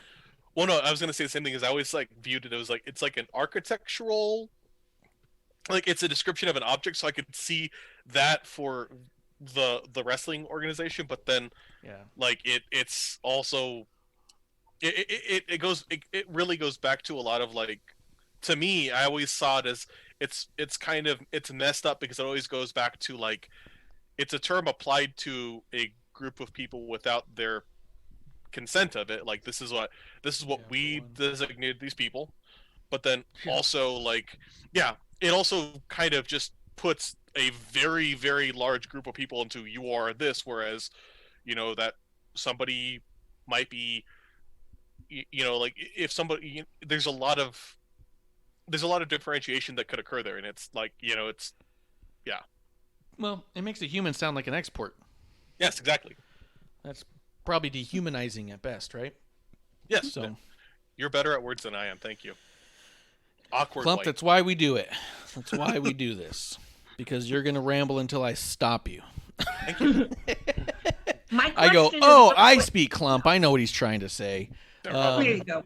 Yeah, my question's really quick before we move on. Go ahead. Are they doing more of those 2-packs? Because I was really hoping to get a Chuck Taylor and Trent hugging each other. So that being your example is why I'm refusing to even entertain this conversation. Moving on. No, just Damn! I don't know. I hope they do. I actually was hoping this, like the 2 new Young Buck ones that they wanted to make. I thought that should have been their first 2-pack. I mean, the Blood Brothers obviously was the first 2-pack. I still think I need to buy that. I think it's out there for not more expensive than it came from, and I think I want that. That's probably the best AEW toy that'll ever be made. It's a cool one. You know what? You know why I just realized I didn't get it? I thought it was an easy gift, and I didn't want to accidentally get it and then have someone give it to me, and I didn't get it, so I just got to go buy it. Because I was just like, well, it's an easy one, because obviously I think it's awesome. But at the same time, it's also obviously something I would buy for myself. So, so of course, no one's going to be like, oh, I'll get him that. They're all like, oh, he already has it. So I'm not, it's not sour grapes here, Yeah, because there's good, 2-packs. Like if they want to do another Blood and Guts, they could do Darby and Ricky with Darby on the skateboard. Oh, that'd be weird, Ricky. but yeah, His they could back do was that. pretty shredded. Yeah, just stuff like that. But I didn't know if they were making more of those. So I think they should. I think the Young Bucks, the second series or the second version of the Young Bucks, should not have been singles packs. It should have been their first 2-pack. Should have been and the Young Bucks, and it could be the only one in its series. But they should have tag team ones. To be honest, if the new set has Luchasaurus and Jungle Boy, make it a 2-pack. Because the thing is you're a young company, and a lot of your talent have never had a figure. So take advantage of that. You also have a ton of tag teams. Yeah. Tito and Santana could have been. Maybe you give special treatment to something like the Inner Circle because of what that faction means to the company in and of itself. But for a Jungle Boy and a Luchasaurus who aren't coming with much of anything, make them a 2-pack. Young Bucks who have a different gear than they had on the first one, make it a 2-pack. You know what I mean? Grab a couple of them and just do that. Butcher and Blade, make them a 2-pack. They're not going to have a ton of accessories. Just do it. You know? So I agree. Then they could do a best friends where they're actually hugging and maybe have a Orange Cassidy picture in the background or something. Like, you could do that. I'm okay with all that. So I hope they do, I guess, is my answer. But the other answer being, like, I don't believe any other 2-packs have been announced. Guys, let's do it. Let's run through this. I don't think we need to hit this one segment by segment like we always do. Let's hit up some high stuff. I had a hell of a time watching Eddie Kingston and Lance Archer. Almost that entire match was blacked out on our cable feed. Was it on your replay, Klump, or did you watch it live, or how did you guys even? It was on my replay. So I watched it last night, and I got like the second half of Dynamite. I watched the rest of it today, and it was on, which is good. And Tony Khan did tweet out, "Hey, it was bad," and he got it corrected, which is cool. Or they put it on their corrected YouTube. it. Yeah, so it's cool. And it was a good match. I liked it. Okay. Did Kingston get a mic? I don't recall. Then he must not have. There's no way he would talk and you wouldn't remember. Amanda, did you get to see this match, or was it a problematic for you? It was problematic. I saw it. It went out like maybe a minute into the match for me, and then it was gone for a couple of minutes, and then it came back, and I could see the rest of it. So I don't think I missed too much, but I don't remember Eddie having the mic. Yeah, I don't so think he did, which is kind of a wasted moment. But, yeah. And I only caught the finish of it, which I do want to. I'm going to throw this out here. Justin did say in the chat, at least this Dynamite was leagues better than last week, and I'll agree to that 100%. This was 1,000 times better than the last episode. Some people were all like, "How was every single episode the best episode ever?" Like, you only feel that way because last week's was so bad. Relax. Oh, yeah. And that's also what you want. You want every new episode to be the best episode you've ever done. You don't want to look back and say, "Oh, our best year was 20 years ago. Our best episode was the second one." You know what I mean? You want to. That's why we're always on the first one, because we know we're not getting better. So, I agree. This one was way better. This was actually enjoyable. There was as much silly and dumb shit was happening that was making me go, whatever, you indie little turds. At the same time, I was having fun for the most part. Nothing like made me like actually upset. Like last week, I didn't feel embarrassed watching it this week at all. Last week, there was definitely a bunch of times where I was like, this is why people make fun of us. Jericho's an embarrassment in general. But Yeah. but this match, so without going through the whole match, because it was what it was, I didn't feel great about Kingston getting the pin over Lance Archer, only because Lance Archer has been booked like a monster, right? He's the Murder Hawk. And Eddie Kingston, like it or not, spits a ton of fire, but never gets the job done. The dude is a loser in the ring as far as AEW booking is concerned. He constantly speaks such a believable game that you're like, oh, someone's getting stabbed to death, but he almost never gets the win. We don't see it on TV, at least. If he's getting the wins, they're on dark, and it doesn't count. So I thought it was a little weird that they would give the win to Eddie here and make Lance look weaker then, especially when we saw him take on like 7 or 8 dudes in his intro. You know what I mean? The guy's like been murdering people after they call him Murder Hawk. Yeah. I wonder, because this was such a weird kind of sore thumb look to me, do you think they're building up to Lance Archer needing a tag partner, and therein lies the intro to Harry Smith? I don't know. And I'll say that in a big thing, but I didn't like how they made now Archer just looks like a bitch. I mean, I didn't like that. I mean, it's like, dude, the guy is huge, and and he's been a monster, and now it's like, oh, okay, him and Jake, because and Jake Eddie and his cheated to weirdness. win. Yeah, I mean, but it's like, okay, and now next week we're getting that match again, but it's a lumberjack, and it's like, oh God, really? Do we, Yeah. I don't know. But I mean, it's hard to say. I don't know. Like with Harry Smith, I don't know what's going on. I mean, I would love to see Killer Elite Squad again. I mean, they were amazing when they were in Japan, like Noah and and New Japan. They were amazing together. And I don't know. I would love to see it, but I don't know if that's gonna happen. Klump, what do you think? You think they're building towards something like that? I hope so. I agree. I would like to see that happen. But I don't know, and it feels kind of predictable in wrestling overall, but in AEW a lot, where we're gonna make you look like shit and bring somebody in. Why not have somebody look good and then have somebody else come in and say, "Oh, and we're gonna be stronger," Or That's a good point. like have him kind of beat Eddie, and then it'll be okay. Well, it's gonna be me and I don't know, one of these fuckers against you, and then Archer, and he goes, "And what are you gonna have? Just Jake?" And then Archer goes, "No, I got a buddy," and then boom, Harry Smith. Just something different. That's true. That'd be nice, a little different. And so instead of being like, "Oh, since you keep getting your ass handed to you, go find yourself some help," as opposed to being like, "Not only can I kick your ass, but me and one friend can kick all of yours asses." He's scary. Yeah, and he looks huge. Well, he is huge. He's scary. Yeah. Still bitter about the hair, but yeah. Yeah. I don't know. That's all I had to say about that. I didn't have a problem with it outside of that, as far as like if it goes the right direction, if it brings in Harry Smith, and I'm like totally down.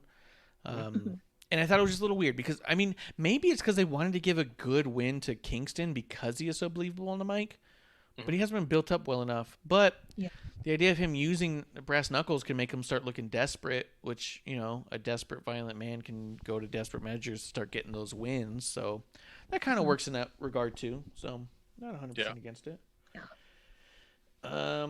Let's see, Jericho and MJF against the Varsity Blondes. I'm gonna breeze past this one real quick. This whole match. Go ahead. Yeah, the Varsity Blondes. Okay, I don't know who decided to put these two together, but it just works. So kudos to whoever put it together because it works. Yes, Garrison should change his haircut. He needs a mullet. God, I hate every mullet. I felt like this entire match from the beginning was designed and designated in every way, and I felt it leading up to it, and then it happened. I was like, oh, this whole thing is to save Jericho so he doesn't get too gassed, so he can do the lion salt at the end for the win and actually pull it off, because they did everything they could to protect Jericho, to keep it slow, to keep him out of it, so he could save up all of his energy to do the one thing. And that's exactly what happened. He does it. He has this shit-eating grin on his face. He's staring right in the camera. This dude's self-obsession is an embarrassment. Yeah. And then within a minute of him being off screen, I saw him tweeting. He was already tweeting, being like, "How about that one? Oh, how did that one look? I've never lost it." And you're like, "You are an embarrassment, dude." It looked, and so I saw this match. I really saw in that last segment when Jericho's in it, and I was kind of just disappointed in him. The Varsity Blondes look fantastic. Brian Pillman Jr. looked great, but then there's a spot where Brian Pillman Jr. is going, and I think Jericho knocks him out of the ring, and there's this weird miss. And it just looked so fucking bad. Yeah, I remember that. Yeah, like it just, and I kept comparing that to, NXT, where theoretically, we have these people coming in who are fairly new to wrestling in some cases, and they don't have these misses. And the person who's fucking up has been doing this for 30 years. Yeah.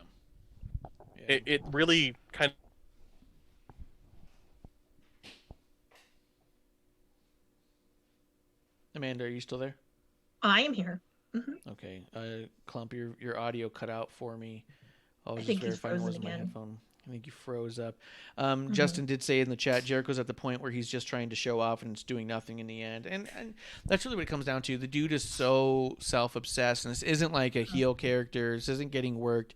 You can see it in his face if you've ever known someone who is like truly narcissistic, and the idea of how much they need that outward love as a feeling of personal worth. It's like all over him and everything he says and does, and it's just hard to watch, man. It's hard to watch someone who could have gone down with such a legendary career just dissolve into this dude begging for likes and smiles. So I don't want to give him too much time. I know that him and Cornette like to go back and forth with their shit talk. So if there's anything you want to say about that other than it was exactly what it looked like, we can go on to the next thing. The only thing I wanted to say was I just think that, the whole Judas entrance is getting stale. I don't know. Maybe it's because I don't want to see people who are trying, like what you had said to me, Marsh, yesterday. People are, brown nosing so they can get airtime or whatever, or, get a match. Yeah. And I mean, they don't show fans anymore. And someone was like, oh, that's not true. I go, when was the last time they showed people in the crowd? Yes. Well, when it first started, like the first couple of weeks, and then it became about the talent and whatnot. Now, I want to throw that out real quick too. Is every time Jericho comes out, I want to turn it off because I know it's gonna be this weird series of shots of both faces and heels singing, why are the good guys singing too? And it's I don't like the song. Like to start, like I straight don't like the song. The song annoys me, but it's such a weird thing to continue on. If you want to make something a moment, let it come into its own, and they're not letting that happen. Instead, they're making it happen, and it feels so forced and stale. It's the biggest thing. Like with this, and you guys talking about narcissism with Jericho, I watch him come out, and I'm like, kudos to you to convince someone that you are, bigger than anyone in wrestling ever, but you're not. Yeah, I agree with all that. I don't have anything to say on that other way. I mean, 100%. It's just this big, weird, begging everyone to please love me, and it's like awkward. And he always has that smug look on his face. God, yeah.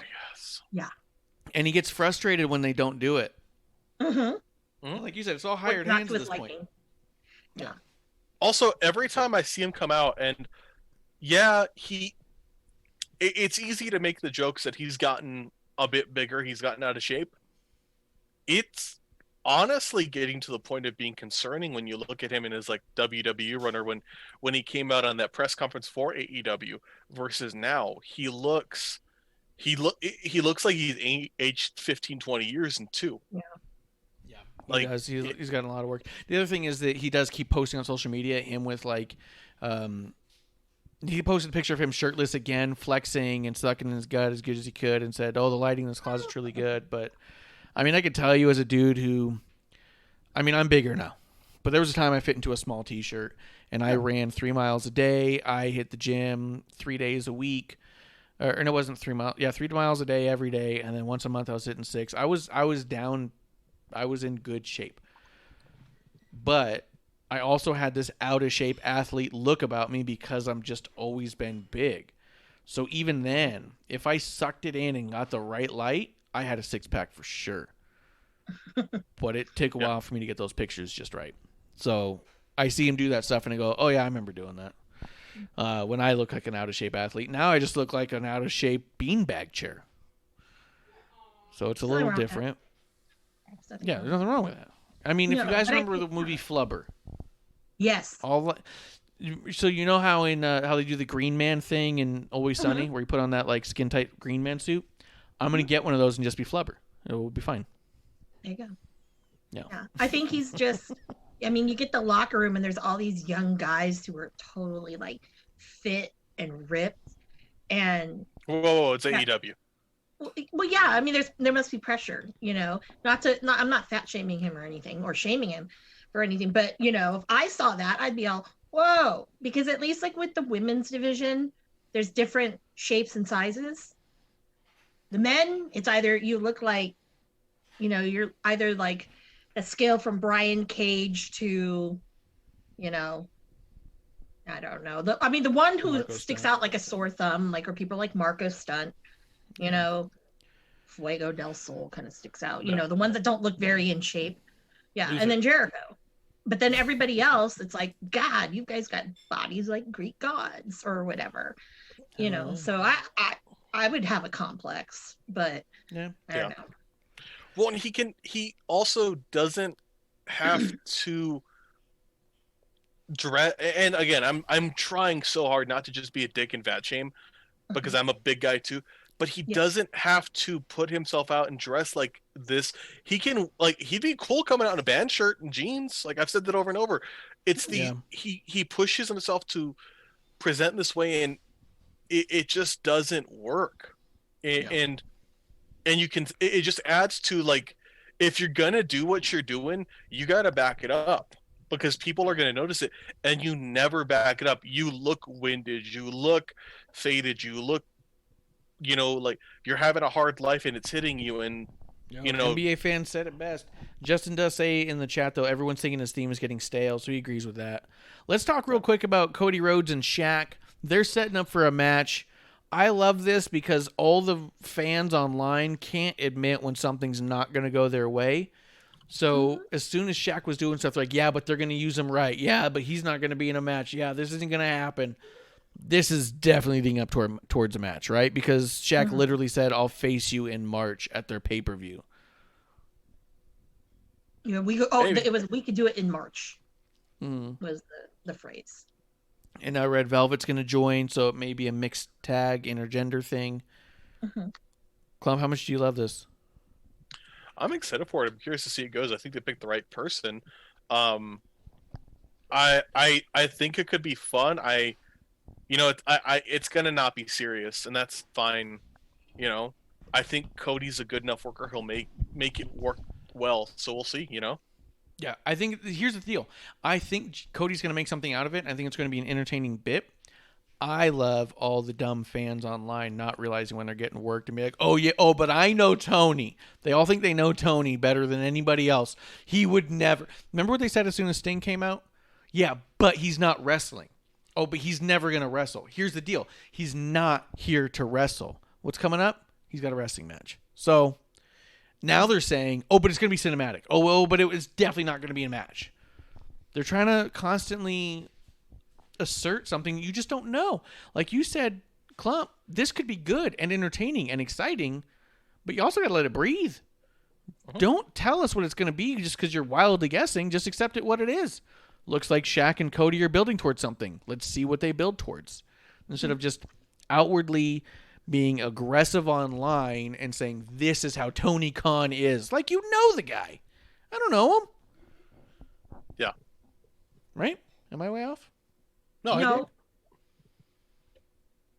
Not at all. I mean, that was my gripe about it, is that I agree with Klump. This is probably going to be entertaining, and the thing that's ruining it is the fans trying to pretend they know what it's going to be. Yeah. Bishop in the chat real quick does say Jericho in the ring and the Charlotte style love is why I have a hard time tuning into AEW. Yeah. Anything, Amanda, you want to say about Shaq and Cody?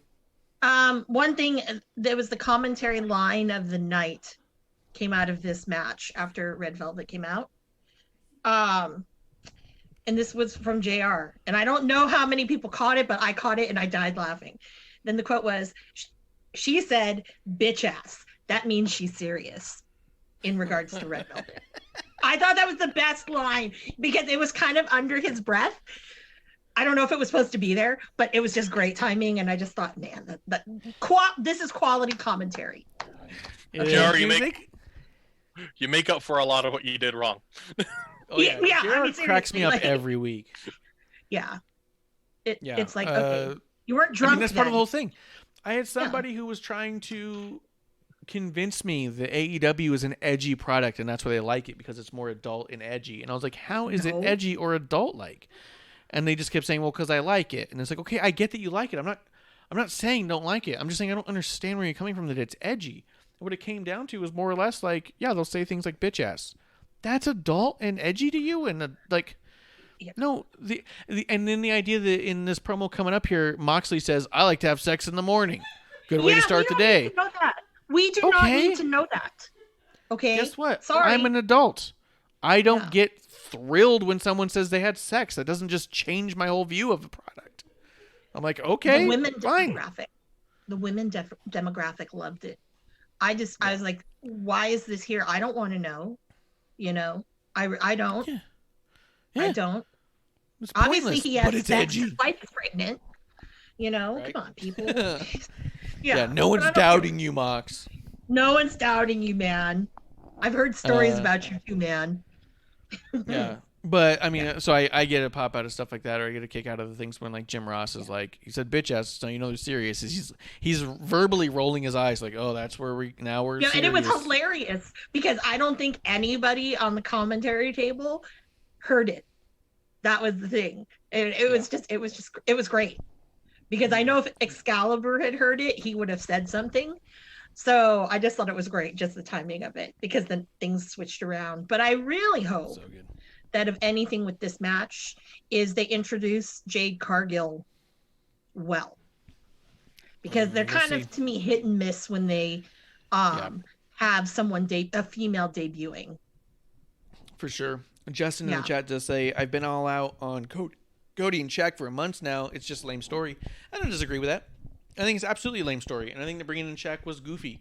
And I think it's silly. And I do think that it's one of those things where it's like, oh, this is one of those moments that is a typical WWE Monday Night Raw type deal. Where you're like, oh, Jon Stewart's going to affect the end of the match. Jon Stewart attacks John Cena with a chair. Like, this is that kind of goofy shit. This is the Sheamus is a cousin to a Muppet. So, yeah, I didn't see it and go, oh, this is an edgy product where they do things differently. No, this guy's plugging his Icy Hot, his Kellogg cereal, and his Papa John's pizza, and he's doing it in an AEW shirt. I'm okay with it, though. I agree. Well, I think it's lame, but I agree. I agree with Klump, though. The potential is there for the segment to be good. Yeah. Mm-hmm. Well, it's probably because obviously TNT has the NBA deal, and he's one of the dudes, So that's probably what it is more so than anything, that they hope that maybe the NBA audience might tune into AEW. That didn't work out for them. There. Yeah. That didn't work out for them last time. No, I know.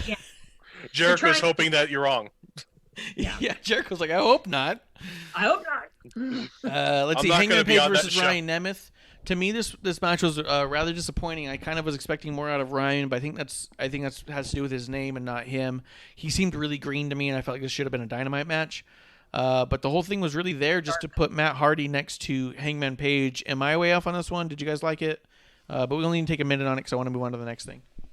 Okay, yeah, no. I mean, I've seen Ryan Nemeth wrestle before, and honestly, there's a reason why his brother is where he is and where Ryan Nemeth is where he is. So is he kind of a parody of his own brother? He was doing a lot of the same kind of stuff. Yeah, he kind of is. He kind of is. Yeah. Weird. Yeah. Mm-hmm. He's the the fuck is Bill Clinton's brother's name? Oh, I don't remember his name. Are But you I talking know about? Okay. Are you talking about Frank Stallone? No, Roger Clinton. He's the Roger Clinton of the Yeah, Frank Stallone. Yeah. That's his role. Yeah, my brother's famous. Yeah. So I wasn't totally off on that. You felt the same way, Klump? A little bit. Like, I wanted to make a joke of like, he's so bad that they won't let him use Ziggler. Yeah. Can you imagine? It comes out. I'm Hollywood Ziggler. Yeah. I'm Rolf Bigler. What? Yeah. Yeah. Rolf Bigler. I wouldn't have been shocked if they'd gone with Ryan Ziggs. That wouldn't have shocked me. But okay, so I was just wondering. I mean, it was what it was.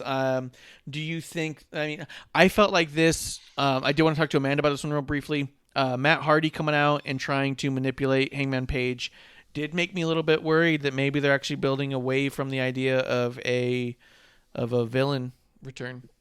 No, they're heading toward it because She's like, get your head out of your ass. No, I think that this, for me, it really kind of solidified it because, with Matt Hardy coming out and just, I'm just someone's gonna have doing to it. save him from Matt Hardy. Someone has to, who's going to be whatever. Like, needs a voice of reason. Like, he needs a, what the fuck are you doing, man? And I think the only person that can do that is Marty Scurll. Sorry, I mean, that too bad. You don't like what he did, too bad. It's gonna happen because it's feeding that way. Because, I mean, where is he gonna go? He's not part of this Bullet Club thing. Obviously, he's not in the Elite anymore. He's not gonna be Nightmare Family. Come on. And I don't think Team Taz is going to be knocking on his door. He's too pretty. And then Ricky would be upset because they don't need two pretty people. So, I mean, where does he go? So I think that that's where it's leading to. Now, when would we see him? I don't know. Maybe like one of the next, not Revolution, but something that's pretty major. Because after Revolution, I don't know what they're going to do. So, do you think Revolution's too soon or not soon enough? I think it's too soon. Okay, because so you have to see. Okay. Yeah, because you got to see how. Yeah, you got to see how it's going to play out with Matt Hardy. And things like that. And remember, they've got $1 billion into other storylines and things that are more important than Hangman Page and Matt Hardy. Like Miro. Yeah, the wedding. That's so important. And yeah. We can talk about it because you brought up Ricky, and then I do want to talk about the Dax and Jungle Boy match. I think a little bit. Oh yes. But the Ricky and Taz and Sting and Darby. What do you think of all that business? It felt to me. I mean, I think it's fine, but I wasn't like people were gushing over it like this was some sort of revolutionary. This is how you use Sting. I saw, and I was like, this was Sting being. What? It was fine. It was fine. They're moving towards it. Relax. This isn't the best Sting we've ever seen, first off. Secondly, Sting couldn't break a window with a bat. Thirdly... Great sugar glass windows you guys have. Great. Yeah. Yeah. Production quality. Like, awesome. It's like, it's fine, guys. It's fine. We're moving, but relax. The asshole that made the King of the Ring glass also got a new job. Yeah. He's like, oh, I'm really good at making wrestling glass. Oh, I can't break this with fucking Shane McMahon's head. Did you think the dart into the side of the truck was absolutely like, we can do that thing like the NWO did? Because that's what it felt like to me. Yeah. Because that was 100% exactly what Kevin Nash did to Rey Mysterio, but Brian Cage did it with some little dude. I was like, we could do it. Yeah. I don't, I think both of them were too unnecessary. I didn't need Darby and whatever talking about hoodlums and all this stuff. Like I really didn't, and it doesn't progress anything, to be quite honest. And then I did not need a bunch of dudes like, having a fit because they don't sell their merch. Let's go there. Most of the roster, they're not selling their merch unless you're a Young Buck, you're Chris Jericho, you're Sting, Cody, Matt Hardy. Yeah, Cody's got 5 toys. Yeah, I mean, seriously. So, pick a number. So, and I mean, Brian Cage, it's like, dude, you have better shirts on your Pro Wrestling Tees store than probably your AEW one. And like Ricky's shirts that he used to design are much better than his 2 that he has. Mm-hmm. Will Hobbs didn't have it. I think Will had I can't remember.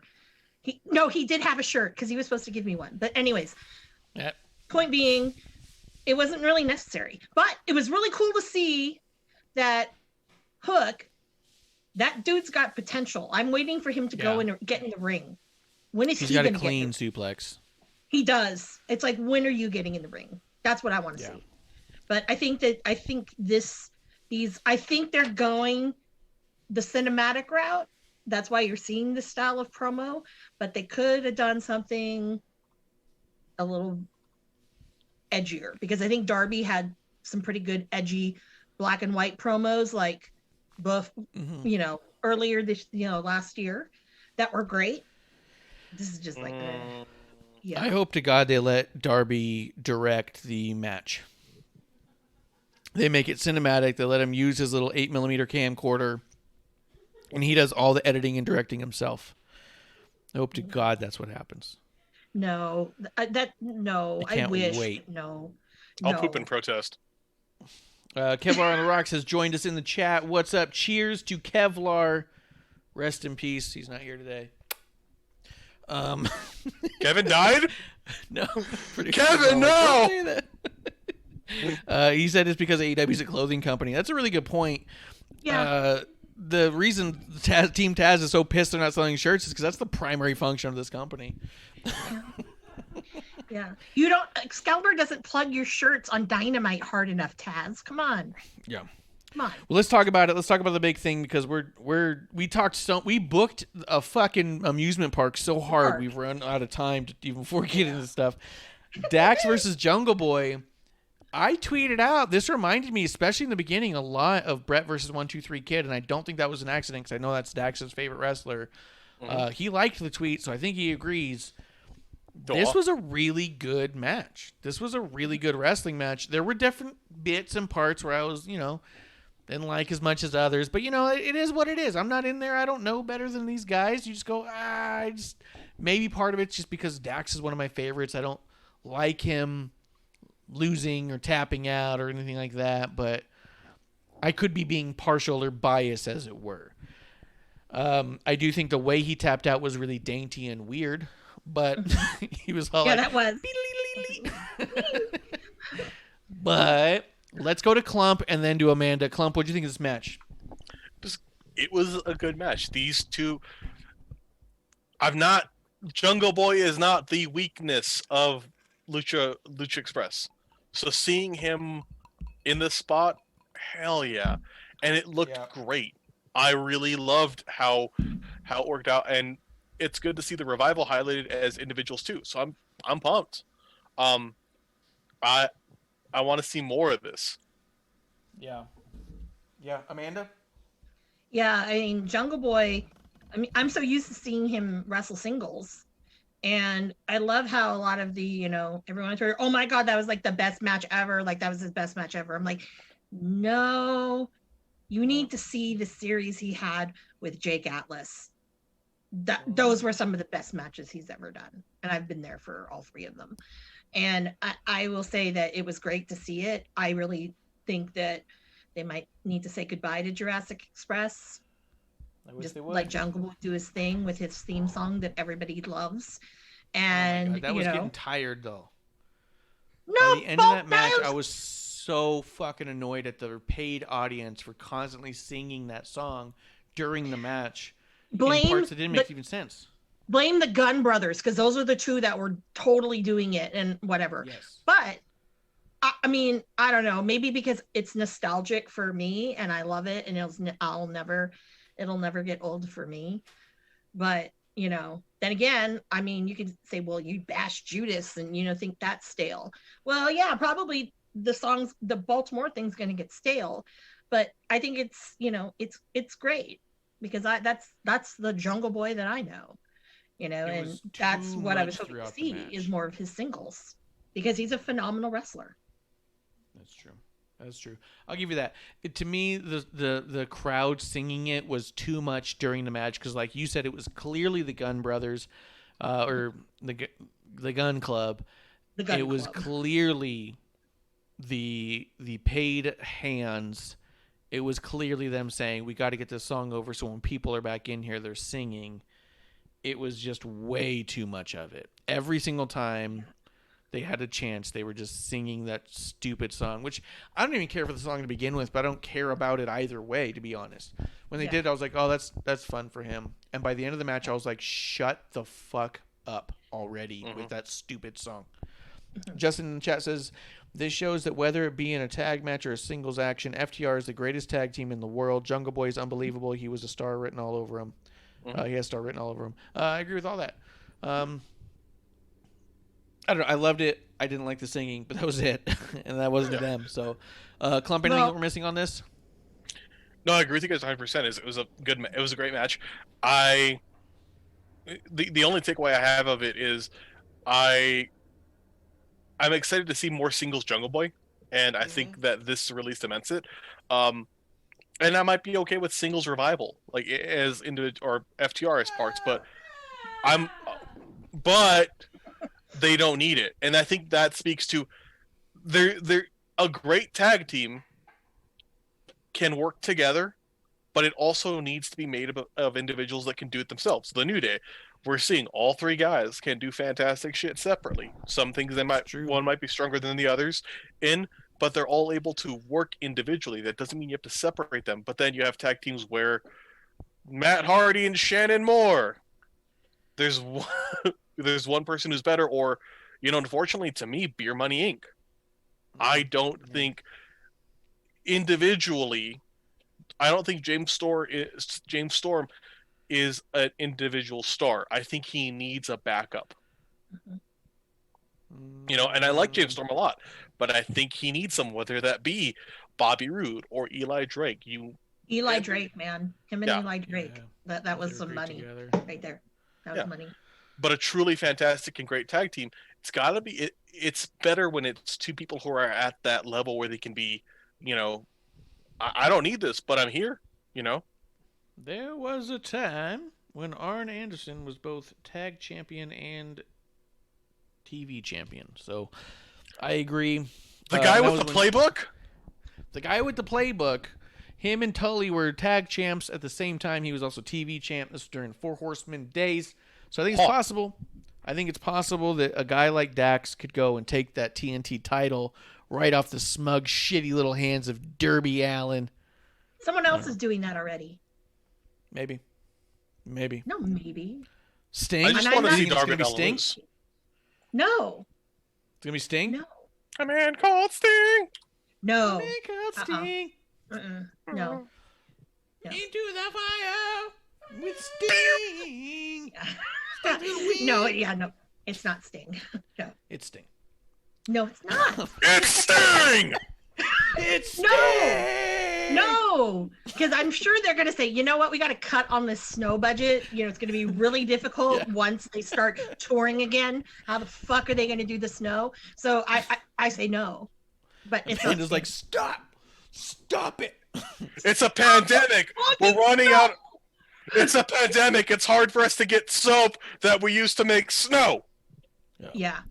We're gonna say this what Justin says, and then we're gonna basically breeze through the end unless there was something specific you guys want to say. It says, honestly, if Jungle Boy goes singles, they should either keep Marco and Luchasaurus together or have Luchasaurus go single as well and bring in Marco's brother Logan and make them a team. My understanding is Logan's a garbage human from what I've seen, but I don't know. But to be honest, I'm so not invested in the Luchasaurus. I'm an actual dinosaur bullshit gimmick of it all. He is TL Hopper to me. I'm done. I don't need any more goon. I'm fine with it. We can leave Luchasaurus in the 90s. I have no desire. I don't care. Whatever. Even his wrestling is mediocre. He's highlighted by Jungle Boy. The dude's got the worst kicks in the business. I don't know. I don't care what they do with Marco or Luchasaurus, to be honest. They can put him on dark. I don't care. They always are in dark, but I honestly like Luchasaurus. I think a lot of people, they thought it was cute at first, but for me, I've always thought, God, this guy's stupid. He's horrible. I think he's only really getting, traction because, one, Joey Ryan used to book him a lot. Sorry, I said that name. But he also was on Big Brother, so. But he's horrible. He's just bad. It looks sloppy. So I could live without him. So, but I did love that they tore off his horns on his mask. That was great. Yeah, I really liked him at first too, but yeah, it's growing old. The more I see him in the ring, the more I'm like, is he getting worse? It's really weird. Yeah. I think Klump likes him, and so I feel bad shitting on him like that. But here we are, Klump. What are you gonna do? It's all good. Yeah. I like my wrestling. Klump's like, take it or leave it. I'm kind of done. Yeah, he could if he went on, I guess I don't care. Let's see. Britt Baker versus Shanna. Shanna was a star. Britt Baker looks worse than ever. And then we had Dark Order versus Young Bucks. It was weird, right? And then we had Dark Order versus Young Bucks versus the Good Brothers. So, can I throw one thing real quick out about Britt Baker and Shanna? Yes, I'm just clumping this all together to say let's talk, because all I have to say about both of these things is Shanna was a star. I don't understand why they keep pushing Britt Baker. She's clearly bad at all of this, and but I do think people like her because they're told to. I think that people are playing the part in that one. I really don't see anything. I don't see anything there with her. And then with Dark Order versus Young Bucks and Good Brothers, this was exactly the mess you would think it was, and it ended exactly how you would think it was. So it was kind of throwaway to me. So go ahead and say what you want to say about either of those segments. Klump, go. I got things on both. Okay, so Shanna versus Britt Baker, I agree with you. It felt 100%. I felt like I was watching people work on things, and I felt like I was watching somebody learn to wrestle. It looked like when you watch like BuzzFeed stars learning how to wrestle, and I was like, cool, you're learning to take a bump. And Shanna looked like they were trying. So I was really kind of frustrated with it. Dark Order, Young Bucks, I honestly, I kept watching and I was like, wow, everyone in Dark Order I thought was doing good. Same with the Good Brothers. I was like, wow, you guys are doing it. I was getting more and more frustrated as the match went on with the fucking Young Bucks. Like, I thought Stu Grayson looked fucking good. Yeah. I thought Evil Uno looked good. I was like, wow, Evil Uno, I was like, he's really gotten in better shape. Frankly, in ring and stuff, I was like, he looks good.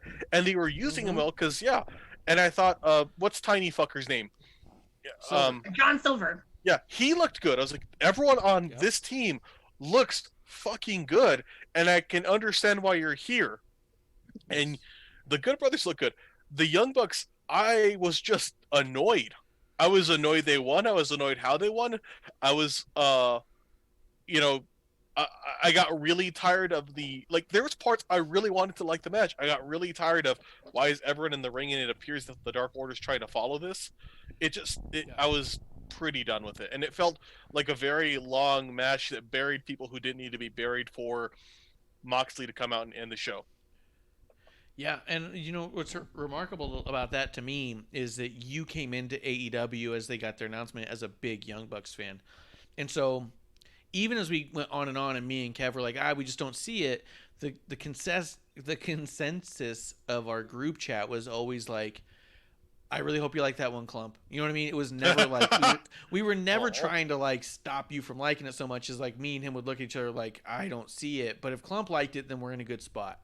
And more you're like falling away from Young Bucks, and I think it's because you're watching it with slightly more critical eye, or watching all this other talent around them. It's just kind of weird. It's kind of crazy. Justin does say in the chat, it's crazy how Britt Baker is with someone as incredible as Adam Cole, and she's absolutely abysmal. I mean, I've thought the same thing. Here's the thing. I don't even like Adam Cole, but at the same time, I don't understand how she's this bad at taking a bump or doing moves if she's with him, because he can do those things. I don't like his matches, but he can do those things perfectly. I just don't like the way that those matches are sewn together. He also says John Silver with his Cesaro style sequence was insane. Oh yeah, he was doing that runaround thing. No, that was Stu Grayson. Yeah, I think that's right, Stu Grayson. And Amanda, I saw that. I was like, that's great. Yeah, did you? Amanda, what do you want to say about either of these two matches? Britt Baker, it's gonna look really bad, her versus Thunder Rosa. That's all I'm gonna say. It's the only comment I have about that match. So next week, that's gonna be bad. Yeah. Yeah. And I feel bad for Thunder Rosa, to be honest, but yeah, it's gonna be bad. But whatever. The tag thing, I must say, like John Silver, as much as he annoys me on BTE, I don't know, but he and Reynolds are actually doing a pretty damn good stand-up job. Those two are really good. Been very impressed with their in-ring. I love, the original Dark Order, those two. I mean, Evil Uno, he's the one who doesn't have the bad body because they have Colt Cabana. Colt's totally out of shape. So that's his role. So, but Evil Uno does look a lot better. And Stu Grayson was on fire. I mean, I was like, holy shit, this is just amazing. And, but I will say I did want to say with the Young Bucks, I think that they're too busy trying to really kind of put people over. It's not really about them, where Jericho, it's about him, or Cody, sometimes it seems it's about him. So I think that there's that difference there. So I think like the wrestling itself kind of takes a back seat. But all I knew was when they were like, oh yeah, there's a battle royal tag thing, and oh, the Bucks are going to be in it. And as soon as they said that, I said, yeah, that's who's going to win it, because they can choose their opponent. So at Revolution, we're probably going to see the Young Bucks versus the Good Brothers. Mm-hmm. Way to bury fucking everyone. Yeah. Yeah. And I mean, seriously, if I were a tag team, I'd be all, what the fuck? Seriously. They're not even work here. It's like, that scene in Mean Girls where they had the girl chat, and then that one guy, Damien's there. She doesn't even go here. Yeah. That's that moment for me with the Good Brother. I'm glad you said that, because honestly, up until when you were going through that, I was like, if Amanda doesn't mention this Battle Royal tag match, I'm about to blow the fuck up. Because like everything you're saying, I'm about to say, this thing next week can fuck everything. Mm-hmm. But no, because, and I agree with you, is I feel like the Young Bucks, if they want to build people up, because they need to, because it can't just be a division around them. But this match to me didn't feel like they were doing favors to anyone. Yep. Because even that Meltzer driver had me yelling. It was horrible. Yeah, it's like, this is the one thing you're supposed to fucking do well. Like, yeah. And you timed it so shit, and it's all you. It's not anyone else helping you, and you fucked it up that bad. Yeah. And they replayed it like 3 times. I was like, oh, yes, I don't show it. And I was sitting there like, man, y'all need either like, you need better camera people to cover this, because fuck. Mm-hmm. Like, it looked so bad. And the segment before, I was pretty tired of it. And yeah, next week, that promo of them saying it could be anyone, I sat there, it's like, I swear, no, just don't.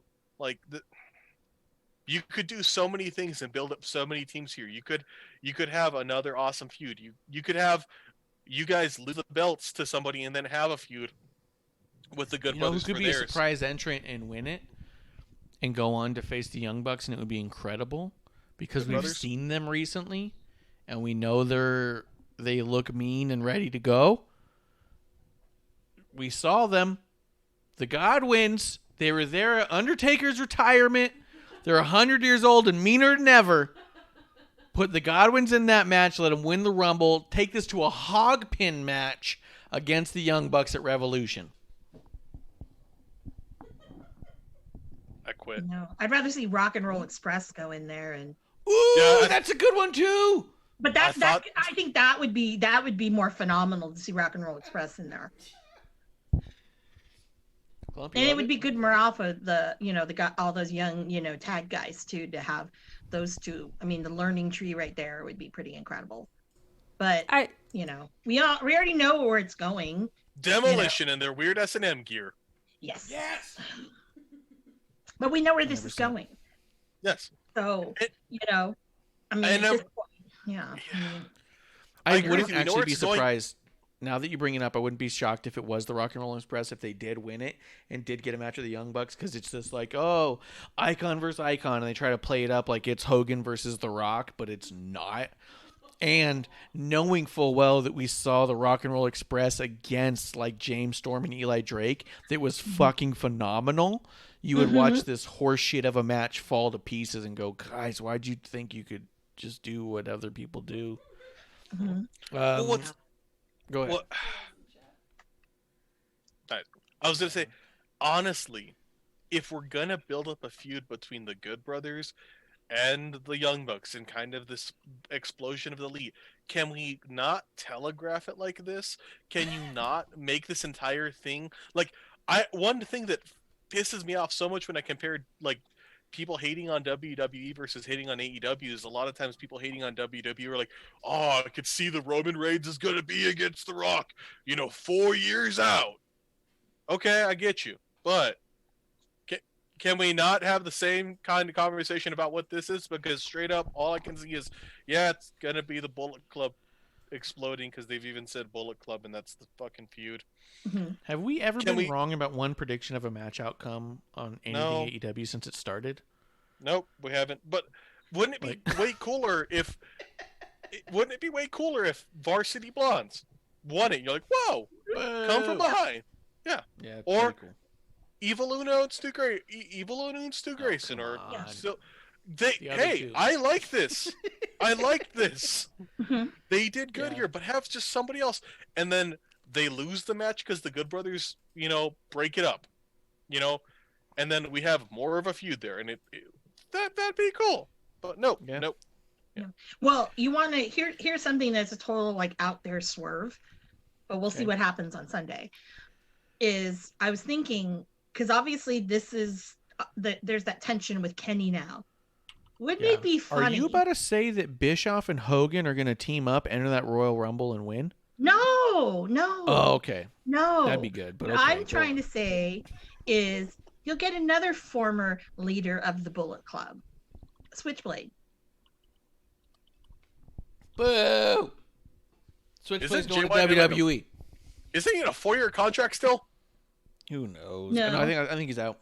He's out. They took him immediately after Wrestle Kingdom. He was off, or whatever that show was. He was off their Yeah. website, like quick, fast, and in a hurry. So Yeah. yeah, that's it was Wow. like, "Whoa, whoa." Oh, it's like he's gone. Okay, well, all right. Don't let the door hit I'm- your ass on the way out, buddy. Kiwi piece of shit. Yeah. Yeah. But I don't know, that would make for interesting TV because everyone thinks It he's would. going. Well, I don't know where he's going. He's probably going to be in the Rumble. I That'd wouldn't be be cool. surprised. But That'd be cool. it would be interesting if he doesn't show up there and he ends up showing up on AEW because that's more like that's a really interesting turn of events. That'd be interesting. That would. Mhm. Let's But wrap up actually- AEW. Yeah. Justin says AEW matches are mostly very predictable, but he did say up here Britt needs to bring it next week or Thunder Rosa will make her look like a massive joke. And what I think is important to think about that is that we know how good Thunder Rosa is, and people have seen her matches time and time again with many different talent put on great matches. So if there is a bad match next week, no one's looking at Thunder Rosa for that. So I agree with that. And Kuro made it into the chat saying, brouhaha. I don't know what he's talking about directly, but I'm into it and I love it. Cheers to Kuro. Any final thoughts on AEW so we can get on to NXT? Klump, Nah, let's go. Let's barrel through this. let's do it. Amanda, any final thoughts on AEW? Nope. All right, cool. Let's do it. I will say this as a final thought on AEW. It was a much more enjoyable show, all in all, beginning to end, than the week previous, which is all we can hope for is improvement. We'll see where it goes, and it gets us talking. And, hey, that's what we're here to do. Just talk and drink and have a good time. Oh wait, there was something. What? There was something. Apparently, the ratings were almost similar. And Very, very close, apparently- yeah. But the biggest loss was they lost over 80,000 viewers in that 18 to 45 age range. And I'm like, yeah, you know why? Because last week sucked. So they, they're like, I don't want to watch this shit again if it's going to be the same thing. So I think that's where that fallout came from. So, and I don't blame people. And I almost also was does like, oh, why am I watching this? It's going to be horrible again. I mean, it doesn't help that also we couldn't watch the first 20. Most of us can watch the first 20 minutes. That's a really good call, actually. If the network's is having problems for the first 20 minutes or so, how many kids, 18 through 49, are going to be like, I'll sit here and watch nothing for a while? Or are they going to go say, fuck it, I'll watch something else. Forget it. Yeah. It's not working. Moving on. I'm playing a video game. I think Can't come back. I think the only reason they maintained it was you might have had people like Marsh or I who have IBS, and we were taking a mean one, and then we just Yeah. came as, oh yeah, I figured it wasn't going to be good. At But first, now I was they're cheating, we hoping. didn't even notice. Yeah. And we I was hoping it was a Sting. cool. I did feel robbed about that. No thought it was last thing. Actually, producer, what were you about to say? I thought it was gonna be a cool new Dark Order thing or something trippier, but definitely wasn't. And so it turned me off. It came out like a big, it was choppy and scrolling and stuff, and we're like, oh shit, what's happening? And I was like, it's Bray Wyatt, and she's like, it's the Dark Order. I was like, oh my god! And then we're just like, oh wait, it's just bad technology. Never mind. We got all hyped, and Yeah. maybe that's Get what all did it. Maybe it helps us sort it out. They should have just honestly owned it and said like, this, this is an angle we're working in, and like have King come in next to. How good was it? You fucking missed it, and you know why? And then it turned. Yeah, just I don't know. Yeah, how cool would it have been if like Tony Khan was fast thinking enough to be like, get a Dark Order preview ready to go. As soon as we're back online, play Dark Order. You know what I mean? Like, Yeah. it'd been so funny. All right, cool, We lost guys. power because of that wrestling theme park we were poking Retribution. up. It was Retribution. Guys, the Men's Dusty Classic continued on NXT, opening up with MSK versus Drake Maverick and Killian Dane. This was a fantastic match. All four people, so good. Here's the deal. I've heard some criticism about this episode of NXT, saying that it didn't have a lot of story. It was mostly used to move along a couple of brackets on a couple of tournaments. And I hear you. I feel that. However, I watch NXT directly after AEW. And watching a story-heavy show with really bad wrestling, it is so refreshing to turn over to NXT and just get straight into some incredible on-point wrestling where people hit each other. They hit their marks. They don't look awkward getting there. So when I'm watching it and it's just like match after match after match, I'm all like, whew, this is nice. Am I way off? Am I being a dick? Klump? No. I mean, you're always a dick, but no, I 100% agree with you. Like, it felt like I watched it, I was like, okay, like, this drug, but it wasn't like a bad drag. It was like, okay, this is a lot to get through. Like, it was like a really dense album of music where you're like, okay, I gotta sit through this, but I can't sit through this. Right. You know? And I have said before, and so I'm not going to pretend I'm not, put my own foot in my mouth. I have said I can see a good match anywhere. Give me some really good stories. That's all I really want. I've said it time and time again. 5-star matches we're getting every week now. Please give me some story. But I watch it immediately after AEW, and it can be so refreshing just to get 2 straight hours of awesome wrestling matches. And that's what I got this week, and I loved it. But I also recognize and appreciate the criticism that the stories seem lacking. However, I'm also in the camp of we're really talking Dusty Classics right now. We're trying to show amazing tag team wrestling. This is their chance to highlight tag team wrestling. I don't think there was a single singles match on this card. They're just saying, look how great tag team wrestling can be, which after watching a whole other card of a bunch of sloppy tag team wrestling matches from a company that says they're the tag team company, it's fucking nice to me. And maybe I'm being a total dick. That's possible. I've been an asshole before. People have told me to my face. Amanda, what'd you think of this? MSK, they're incredible. Why have you been keeping them a secret from me? Why? Why did you never tell me to watch them? What's the matter with you? I don't know. There's so much to watch. Well, because I don't watch Impact, so who watches Impact? Not me. So, but honestly, like, if people, the criticism, there wasn't storyline. They're doing 2 tag team tournaments right now, a men's and a women's. Where's their time for story? Now, there is a little bit of story here and there that that you get to see, obviously with Kushida, and Johnny Gargano. So I mean, you're getting a little bit here and there, Tony stuff. Tony Storm and Mercedes. Yeah. That was very interesting. There, but it wasn't dripping in story, that's for sure. No, but also, I want to say it again. I thought Tony Storm looked like Dee Snider. Sorry. It was because she had the face paint on and her hair was kind of like the blonde-ish, Dee Snider look from the 80s, and then her gear. So that's the only reason why I said that. But yes, I believe she did look like Dee Snider. I was like, compliment to Tony Storm though, because Dee Snider. Sorry, girl, but you look like Dee Snider, But what's funny is I actually was gonna say it last week and didn't. I forgot to, and whatever, doesn't matter. I thought, to me, like a couple things I took note of, I should say, that like I kind of turned to producer and was like, is it just me, or I thought Eddie Kingston was looking like he was in much better shape than he had previously. Mm-hmm. I think like he looks like he's leaning up some. I also thought the same about Tony Storm. I was like, is she leaning up too? Is she getting like in fighting ready? Like, so I mean, kudos to both of them, especially if one looks like Dee Snider, as far as you say. It was her look. It was her look. Go back. I'll try to post a comparison picture. Yeah, that'll be good.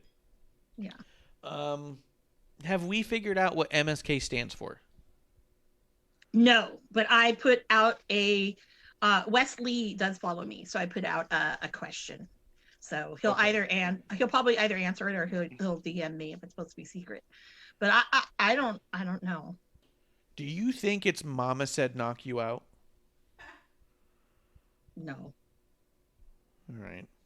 Because knock you out could be one word, right, Klump? That's how you spell that. That's a long. That's 2 words. That's a lot of. That's words. why you abbreviate it. That's a lot. Yeah. I had a joke for it, but I can't even think of it now. I'm like, bastard. Yeah, because you're just so upset now. Actually, I now remember my joke, and I'm not going to say it because it's offensive. Well, it's not offensive. It's just upsetting. I was just going to say it stands for multiple sclerosis kills, and it's just like them trying to raise money for the cause of multiple sclerosis. Yes, exactly. They got like the little ribbons all over their gear and shit. Exactly. It's like an ice bucket challenge but they thought he was going to skip that, and then he definitely didn't. I'm just not used. That out. I support editing that out. I'm not used to the hand sign, the whatever. Yeah. I thought it was just like the M. I just kept seeing them do the M. Yeah, no, because they used to do. That was the Rascals. Money, skills, knowledge. I don't know. That's weird. Yeah. Oh, money, skills, knowledge. That'd be good. That's some Triforce shit that's right good there. one. That's good. Yeah, that's good. Let's go with that. That's better. Go. I bet you if you can get him to DM you, I bet you he says we're really not sure yet. And when he says that, go say money, skills, knowledge, and he's gonna go, oh shit. Yeah. That would be fuck. Yeah, no. I'm sorry, Wesley. Sorry. Yeah. Sorry. He's gonna be like, oh shit. Names. And he goes, you didn't say that on a podcast yet, did you? And you go, not one that someone listens to. Not one that, people like, it wasn't like Colt Cabanas or anything. Yeah. Yeah. Like literally the viewership is like, they owe us at this point. Like they owe us viewership. Justin does say MSK was excellent as always. Maverick and Dane, I gotta say, did really good. Dude, I'm having so much fun with them. I love the growth that they've done as a team. Where Killian Dane was so against it and now has just accepted it. And Drake Maverick is so fucking good. It's weird.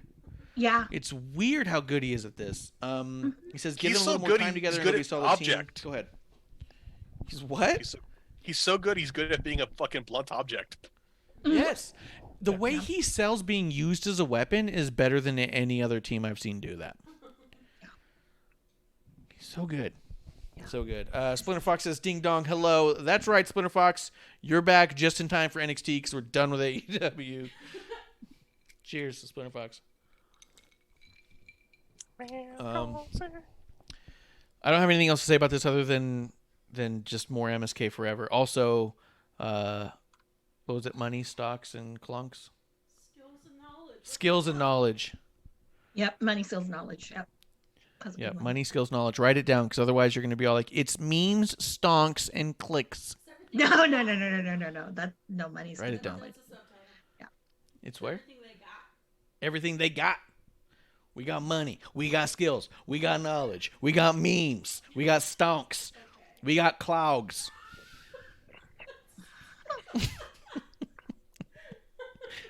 That's how it's going to go, right? Klump, yeah. I'm not wrong, right? Ooh, what if the case for Klump? We got Marshes. What's the S? Shitty podcast. Yeah, we got Marshes. We got swamp ass. Shit. We got clumps. Marshes, swamp ass, clumps. Yeah. What? MSK. Marshes. Yeah. What connects Marsh and clumps? Things related to swamp ass. Or Shits shit. and swamp ass. Yeah. Yep, shit. Yeah. We have we start before the show. We had a conversation about my terrible stomach flu. Yeah, no, we stop. No, stop. Oh, God. Still happening, by the way. Went. All right, you can excuse yourself. No, I wish too, it was Klump. not. It was more just sad and sitting in it. Oh, I love this. Again. Splinter Fox is in the chat. He goes, cool. I don't have to hear the bashing of AEW. All right. All right. I hear you. was no However, bashing. we did say this was a really good show this week. So, maybe it was a little half and half.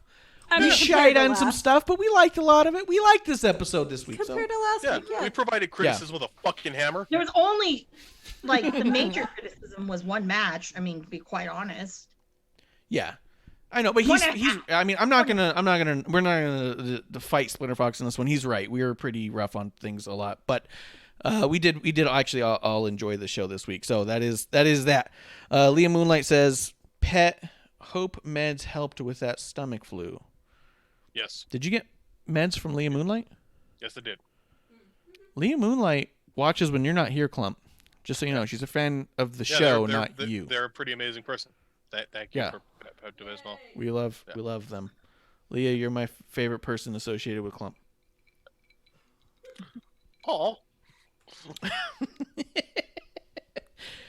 Let's see. I mean, I don't have anything to say about that match other than it was just perfect. Go watch it. I love it. Women's Dusty Classic. Oh, Raquel Gonzalez and Dakota Kai versus Aaliyah and Jessie Kamea. Yes. This was dope. Mm-hmm. Hold on. Producer's losing her shit. We got to let her have the mic. Oh, just another shout out to the commentary team because the whole time they're repeating Jessie Kamea. Kamea's name. Yeah, the whole time. And I was like, oh shit, that's so good because I haven't seen her in a while. And so I just thought that was really nicely done. Yeah. I don't know if we've seen her much since she's been in Retribution. No, we did once. Once? I think you're right. Yeah. This was so cool. And I saw a lot of this is what I love about the dirt sheets. They're stupid. And here's the deal. Is over here, we're smart. We're smart as fuck. You know why we're so smart, Klump? We know we're stupid. That's what makes us smart. They were all saying about set a our bar theme low. park, a wrestling theme park. Okay, that was a great idea. That was brilliance. oh yeah, the theme park is it. That's our But we balanced that's that our out. opus. Yep. But you Mhm. balance that out with like the talk of like shits. So yeah. Yeah. Yeah, the yeah, shitty it's things. balanced. But Okay. Raquel Unlike my and diet, Dakota boom. Kai, people were saying that this was going to be Dakota Kai's last match. They were going to go there and lose, and Dakota Kai was getting called up to the main roster, and this was it. And they were saying it over and over. A bunch of different people were saying it, and I was like, I don't know if you want to make Raquel look weak like that, even by a tag team partner association. But I don't know. I don't know any better, but I'm just going to watch it and see. And Raquel and Dakota win, and everyone's all like, well, I don't know anymore. Oh, you don't? Maybe you didn't know to begin with. Splinter Fox in the chat, though, saying, I'm right or die AEW. They gave me something to watch instead of AEW. I will forever thank them. Yeah, 100%. I agree with that 100%. I love diehard AEW fans because the one thing that makes wrestling fandom exciting and fun is that we're all getting worked by somebody and everybody needs their shills.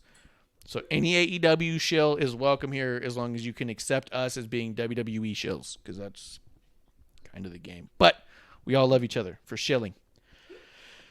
Amanda, what'd you think of this match?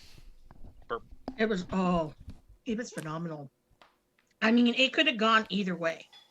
So like even if Dakota Kai and Raquel lost, it wouldn't be, oh man, Raquel looks weak. No, not at all. Because that was a really phenomenal match. Like I honestly was like, damn, I don't know. Like I was watching it like, I don't know who, whoever comes out on top, Yeah. it's like barely because it was that good. And stuff. I forget how good Dakota Kai is. Sometimes I think Oh, she's yeah. like a Mr. Perfect of the women's division, a Cesaro or a Ziggler, like someone who you kind of forget about for a while and then they come out and do stuff and you go, oh shit. Yeah. They're great at this. Producer, something she wants to say. But I think everyone looked great in this, honestly. I think the commentary said at one point, wow, this is the best Aaliyah's look. And I was like, that's right. This is the best match I think I've ever seen with her. Yep. Klump? Yeah. No, the only thing about this match I did not like was Robert Stone. That is the only thing I like. Yeah. I just fucking hate his existence. Oh. Like, I don't want to see him in fuck anything, period. And this is like a long-standing thing. He's my Sean Spears for Marsh. Like, Marsh will just Marsh Sean Spears. hates Sean. Yeah, fuck Sean Spears. Fuck Robert Stone. He needs to prove otherwise. But right now, fuck him. So that was the only thing about the match I didn't like, was just his presence. Like, and honestly, the only thing I don't like about AEW generally is, I'm assuming he might be within the vicinity of it, or WWE, like NXT, is that he just might be in the vicinity of it. And so if I get the sense that Stone might be there, it makes the show, I knock it down a couple points. Yeah. No. It's just there. Also, give me like 2 I minutes. agree gotta with- run and let my dogs in. Go ahead. Go let the dogs out. Ooh, let the dogs in. Ooh, ooh, ooh, ooh, ooh. I do agree with Amanda, though. Robert Stone was in better form here than normal because he was a lot less involved and a lot less over the top. So I did appreciate that. So I hear you, Amanda. Yeah. That's why that was the one thing I was like, is he just standing? I mean, is he gonna do anything? Because I kept thinking about that, like when I would see him in the background, and I'm like, no, he's just there. He was there to walk him out, take him back to the back. I mean, it was, he was just there. Absolutely. He was just kind of there, and I dug that part of it. Yeah. Let me see here. Oh, some chatter in there. We got Justin saying, oh wait, Faptina says he didn't do anything, but I wouldn't mind if he goes. Justin said, I said it last night. I still don't understand how Mercedes Martinez jumped ahead of Raquel Gonzalez. I still think Dakota Kai and Raquel Gonzalez are going to go all the way. They are the team to beat. Do you think Dakota Kai and Raquel take the whole classic? I'm trying to think of another team in there that's... You know what? I think you could get a surprise with some of the other women we haven't seen yet still. Yeah. Oh, Kaden and Casey. They're going to be a team to be watching. Yeah. Lacey Ryan, I forget what her new name is, but she's in a pretty powerhouse kind of team. But I think they've only been on 205. I don't think they've been on the NXT show. So maybe they're not. Maybe they don't have big plans there. Do you think we end up getting Kaden and Casey against Raquel and Dakota? Oh yeah. That wouldn't shock me. And I wouldn't be surprised if Casey and Kaden came out on top. Yeah. It looked so good. I mean, the last match. So, I mean, I don't see why not. Yeah. Yeah, for sure.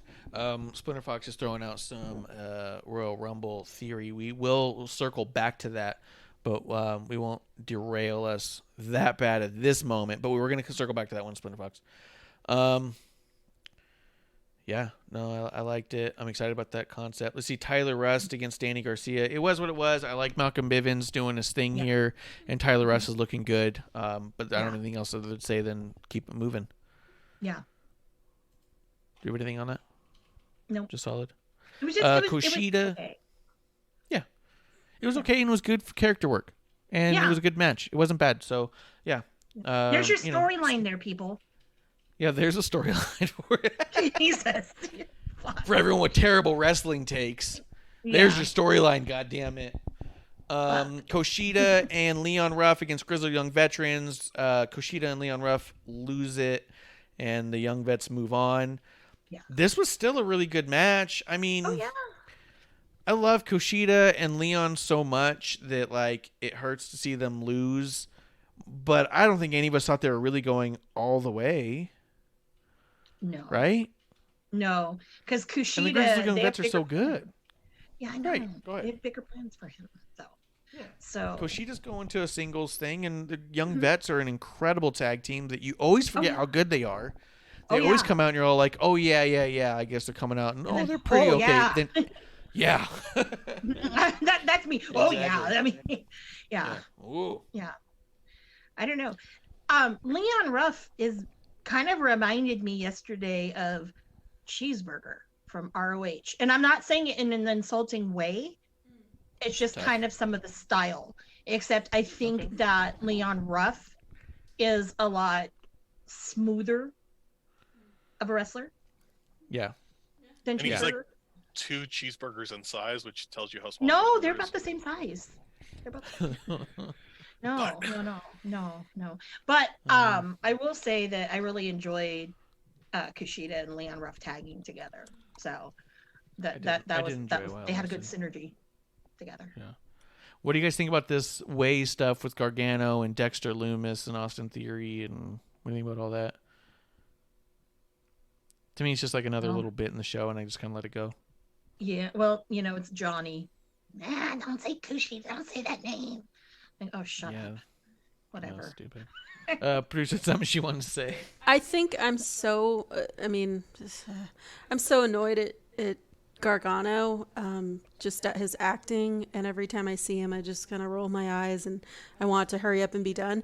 But then when I saw Loomis at the end, I was like, oh, okay, I could actually, this makes me interested, just because I want Gargano to shut up. So I kind of do want to see his ass beaten. So I guess it's working for me. Well, there's that. I think Austin Theory and Dexter Lumis is far more interesting than Johnny Gargano on TV at all. There's nothing Gargano's going to do that's going to get me excited at this point. I don't think. He just hasn't in a really long time. So, yeah. Justin says, so glad they let Leon Ruff show how good he is after everyone was so against him when he won the North American Championship. And that's true too, man. Leon Ruff's was like, I know you think I'm a jobber with a title right now, but I'm also really fucking good at this, and he's been proving that. Mm-hmm. Bishop, getting mad at me for being on Twitter right now, but I do whatever I want, guys. Let's see. Splinter Fox says, OMG, the GCW Fight Forever is looking promising. I can't wait for that more than Royal Rumble. 24 hours of live pay-per-view. I want to see it. Is there a 24-hour pay-per-view for GCW? Yep. For free. On Fight Now. It was on YouTube, but I think Fight's airing it the whole thing. Jeez. Yes. All right. Well, eat it up. Anybody we know who's going to be there? Besides Joey Janela, Chris Dickinson. Is he going to be there? Yeah. I thought they would have told Joey no after he fucking caught COVID the last time he went out there. That's Can't like catch it twice. GCW is his baby.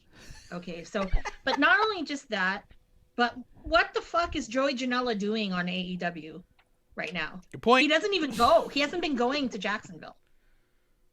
Jesus. So I question that. I miss Joey.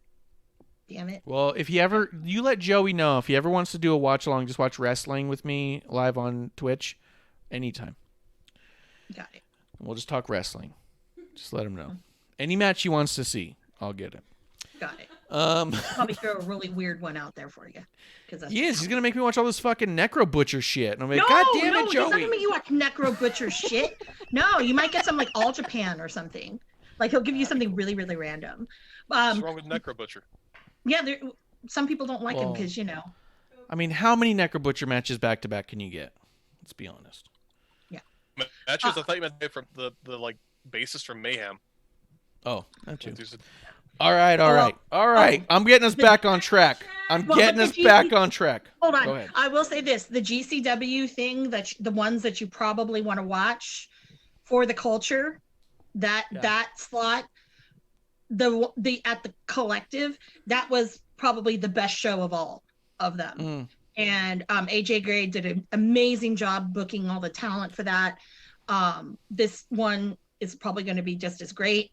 You want to watch Lee Moriarty? He's a good guy to watch right now because I think he's like probably one of the ones that are those unsigned people that's probably going to be next. So I'd definitely say that. Effie's thing that he's doing, his gay whatever, that's actually he's got a couple of pretty good matches right there. Yeah. And Splinter Fox says in the chat, Red Beer versus Homicide. That actually sounds exciting. But let's see. Justin does say one person he's waiting for NXT to debut is Alex Zane. I thought he was like go. Is that not right, or is he signed with them? He signed. Okay, Alex then I got Zane's that the opposite. one. He's got the body by Taco Bell. Okay. Yeah. Like Nash Carter. Anyways. Yeah. Well. Tony Storm comes out, talks mad shit about EO, says, EO, I beat your ass before. I'll give you an ass whooping again. I'll serve you up. I'll wax you like a noodle, New York style, she says. She doesn't say that. What? That was just an advertisement. She goes, I'll wax you New York style, you noodle. That's the Thunderdome advertisement we see every week. I love the Thunderdome. I live in it.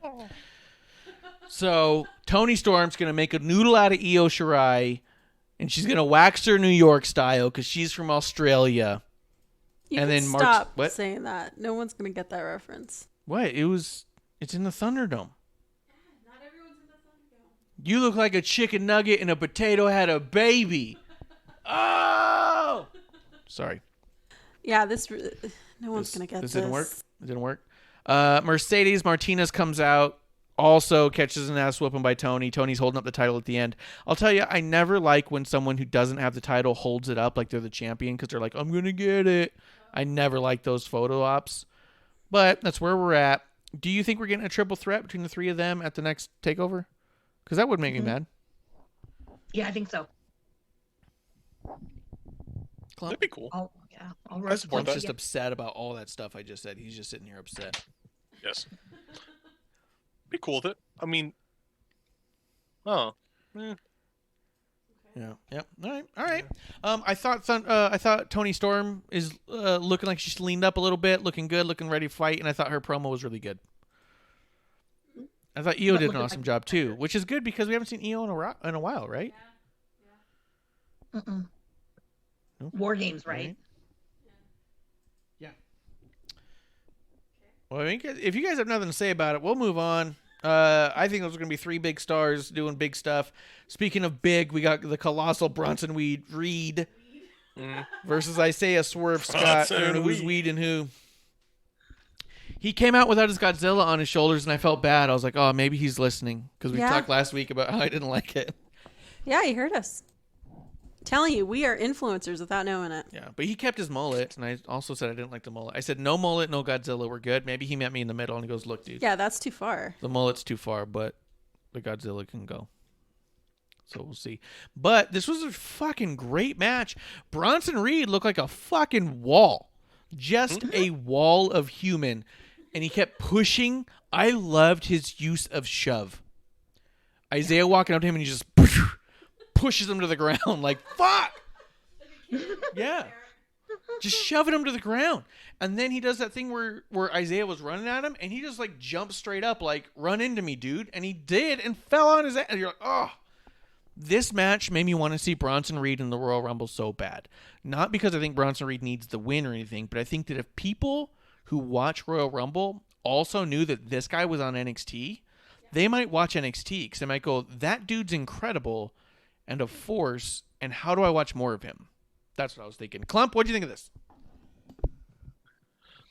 no, I more Bronson Reed always. Honestly, this has got to be Bronson Reed's year. I don't know if I want him to win the NXT title. I think he could just go to the main roster. I think, but I don't know. Part of me thinks he needs to stay down there and get some. He needs belts. He needs gold soon. And I think he's building up well. I mean, I'd love to see him appear at the Royal Rumble. Doesn't have to win, but show up and then go back to NXT. And you're like, oh shit, because he's that fucking good. Yeah, I think he would put on. Remember when Bianca was in the Rumble and went back to NXT, and everyone was like, "Oh, dude, she's a beast." I think that should be his spot. He should be out there and he should be eliminating motherfuckers and knocking people over. Can you imagine like Ricochet and AJ trying to get Bronson Reed out and he's just standing there like, no, you can't do that? And then it takes like a Keith Lee to take him out? That would make them both look like big stars. I don't know. No, I agree with that. Anything I'm missing here? Make him look like what? I agree with that. I think it would make stars. Yeah. Amanda, anything we're missing on this one you want to throw in? You know, he needs gold. He definitely needs some gold. And if you like the use of shove, you will like PWG Bola 2018, his match against Sammy Guevara. Woo! Lots of shove. Lots of power. God, I hate Sammy. So good. But yes, that's a very good example of his power. Yes. Oh. And it's so simple. It's such a simple thing you never see in wrestling. I'm going to shove him down. Yeah, I'm going to And every push time you. he did it, I was all like, fuck, that's good. All right, well, there's nothing else you want to say about that. What do you want to say about Finn Balor, Kyle O'Reilly versus Oney Lorcan and Danny Burch? I did hear one terrible wrestling take, which was a pretty decent take. It's a little shitty when you see your tag team champions get stomped to shit by two single stars, even if they are the champion. I do agree Yeah. it's a weird pairing to do because you do have your top 2 contenders for the world title, as it were, against a tag team who are your champions. So I do feel like it is a booking pickle, because do you make the tag team look like they're a superior tag team because you're your tag champions, or do you make your single stars look like a superior tag team because they're such strong single stars? Bit of a mess, but a really good matchup. Klump, what'd you think of it?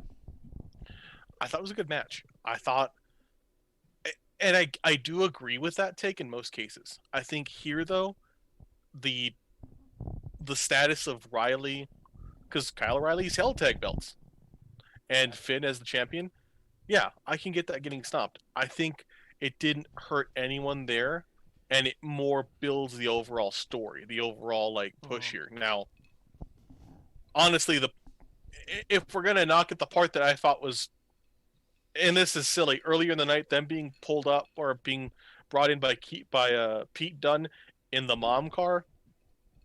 If you're gonna do that, I mean, if you're gonna have that shot, something a little cooler, something a little bit more menacing than a Ford Explorer, you know, just like, hey, does anyone? Mom, I think. Yeah. Hey, does anyone, like, we're in Florida, we all kind of live down here. Yo, do any of you guys own a Bentley? Cool, can I borrow that Bentley? Carpool. Yeah, like, for a minute, you know, I'm sure there's something, like, you get what I mean? It just was a little bit weird to me. That's me. But That's true. I think Trent's mom dropped him off. They're all friends with Trent's mom. She makes really nice cookies. Yeah. Amanda, what do you think of all this? You be safe, Oni. Yeah, you know, I was gonna say, you have to let your current champ, you know, win. I mean, that's the rules, you know. And I had no problem with it. It was a good match, you know. I mean, I have nothing to complain about. I did think that car dropping off thing was a little weird. Like, okay, like you're dropping them off for school. Okay, don't forget your lunch. You know, that's what it kind of felt like. And I'm just like, okay, did we need to see that? No, to be quite honest. But I think that the ending really kind of set up, you know, definitely really kind of set up a lot of things, I think. But honestly, I mean, we're clearly going towards Balor and Dunn, and I'm excited for that. Yeah, that's what's going to happen. And then I don't know how I feel about Adam Cole and Roderick Strong. I don't know how I feel about that. I don't know why. It just doesn't. Yeah, I don't know, because when they came out, I was just kind of like, you know, yeah. That's exactly why I'm fine with it, because I don't have to give him a second thought. Like, oh yeah, they're just kind of tag teaming here right now. Just leave them alone. Yeah. And I get to think about Kyle O'Reilly, who to me has been my favorite and Undisputed Era for a long time. Just yeah, because you know, if he's not like tagging with Fish, then like for me, I'm like, whatever. Anyone else doing whatever, in that fashion, whatever. Yeah, that's how I feel about it. Yeah, I do think it was so good that I forgot that Oni and Danny were the tag champs, because I thought of it more as a story thing where it's like he's trying to get through them to get to Pete Dunne, so that way they don't want to mess with him as much. So I appreciated all of that going into it. In the hindsight, it goes, oh yeah, I guess that was your tag champions. They didn't have to lose like that, but you know, it is what it is. And like you said, Finn Balor is a force, an absolute force. I'm excited to see where it goes. I'm excited to see what they do with it. The only thing we didn't really talk about was it Christian Blake? Is that who it was? Did that little interview and then got beat up because he was supposed to have a match with Escobar, and it didn't take place. I thought that was some pretty heavy storyline that could be pretty interesting. What do you think that tarot card was about? Oh, they said TikTok. They said TikTok, but that was no way. What? There's no way that Karrion Kross gives a shit about the Cruiserweight title, is there? Where are you going to put him? But he's not a Cruiserweight. Exactly. Karrion Kross is twice the size of Escobar. He doesn't give a shit about the Cruiserweight title. But then look at New Japan. There's Shingo Takagi in Best of the Super Juniors. He is clearly not a freaking, you know, junior cruiserweight. All right. I mean, come on. Jesus. All right. Well, yeah. I am interested. I don't know where it's going. I don't think it's Karrion Kross. Klump, do you think it's Karrion Kross? it would make me giggle, but no, it's not Karrion Kross. Who then would it be? I mean, I have no idea. yeah, like what tiny person is this? No idea. Oh, is it Cameron Grimes? To the moon. No, because he's on the shelf for a while. What happened to Cameron Grimes? He injured himself at War Games. Oh, little buddy. Mm-hmm. I think he had surgery. I don't remember. Was his shoulder or something? I don't know. But he had surgery. So he probably is not going to come back till like after Mania All right. at earliest. Well, Could it we'll be that watching. legless dude? Oh, that'd be neat. Could it be that legless dude from AEW? He probably is in He's cruiserweight free. territory. Yeah. Guys, we are going to be watching Royal Rumble this weekend. We're going to be watching NXT next week and AEW next week. We are excited to see where this all goes this weekend at TW Takes Podcast on Twitter, on Twitch. Give them a follow, give them a like. Come check out Royal Rumble with us. Have a drink with us. Come by. Let us know by direct message at all, or even a comment. I don't care. Just let me know you want a shirt, and we're going to put you in the Rumble raffle, and we're going to try to get you to win a shirt. Guys, I think that's the last call. Let's do it. All right. Last call. Cheers. Hey, producer lady here. Thanks for tuning in. Continue to support us or buy us a drink by following and putting the I in subscribe on Twitch. Or subscribe and review our podcast on Apple Podcasts or wherever you listen to us. Cheers! I would never have a drink with wrestling on the rocks.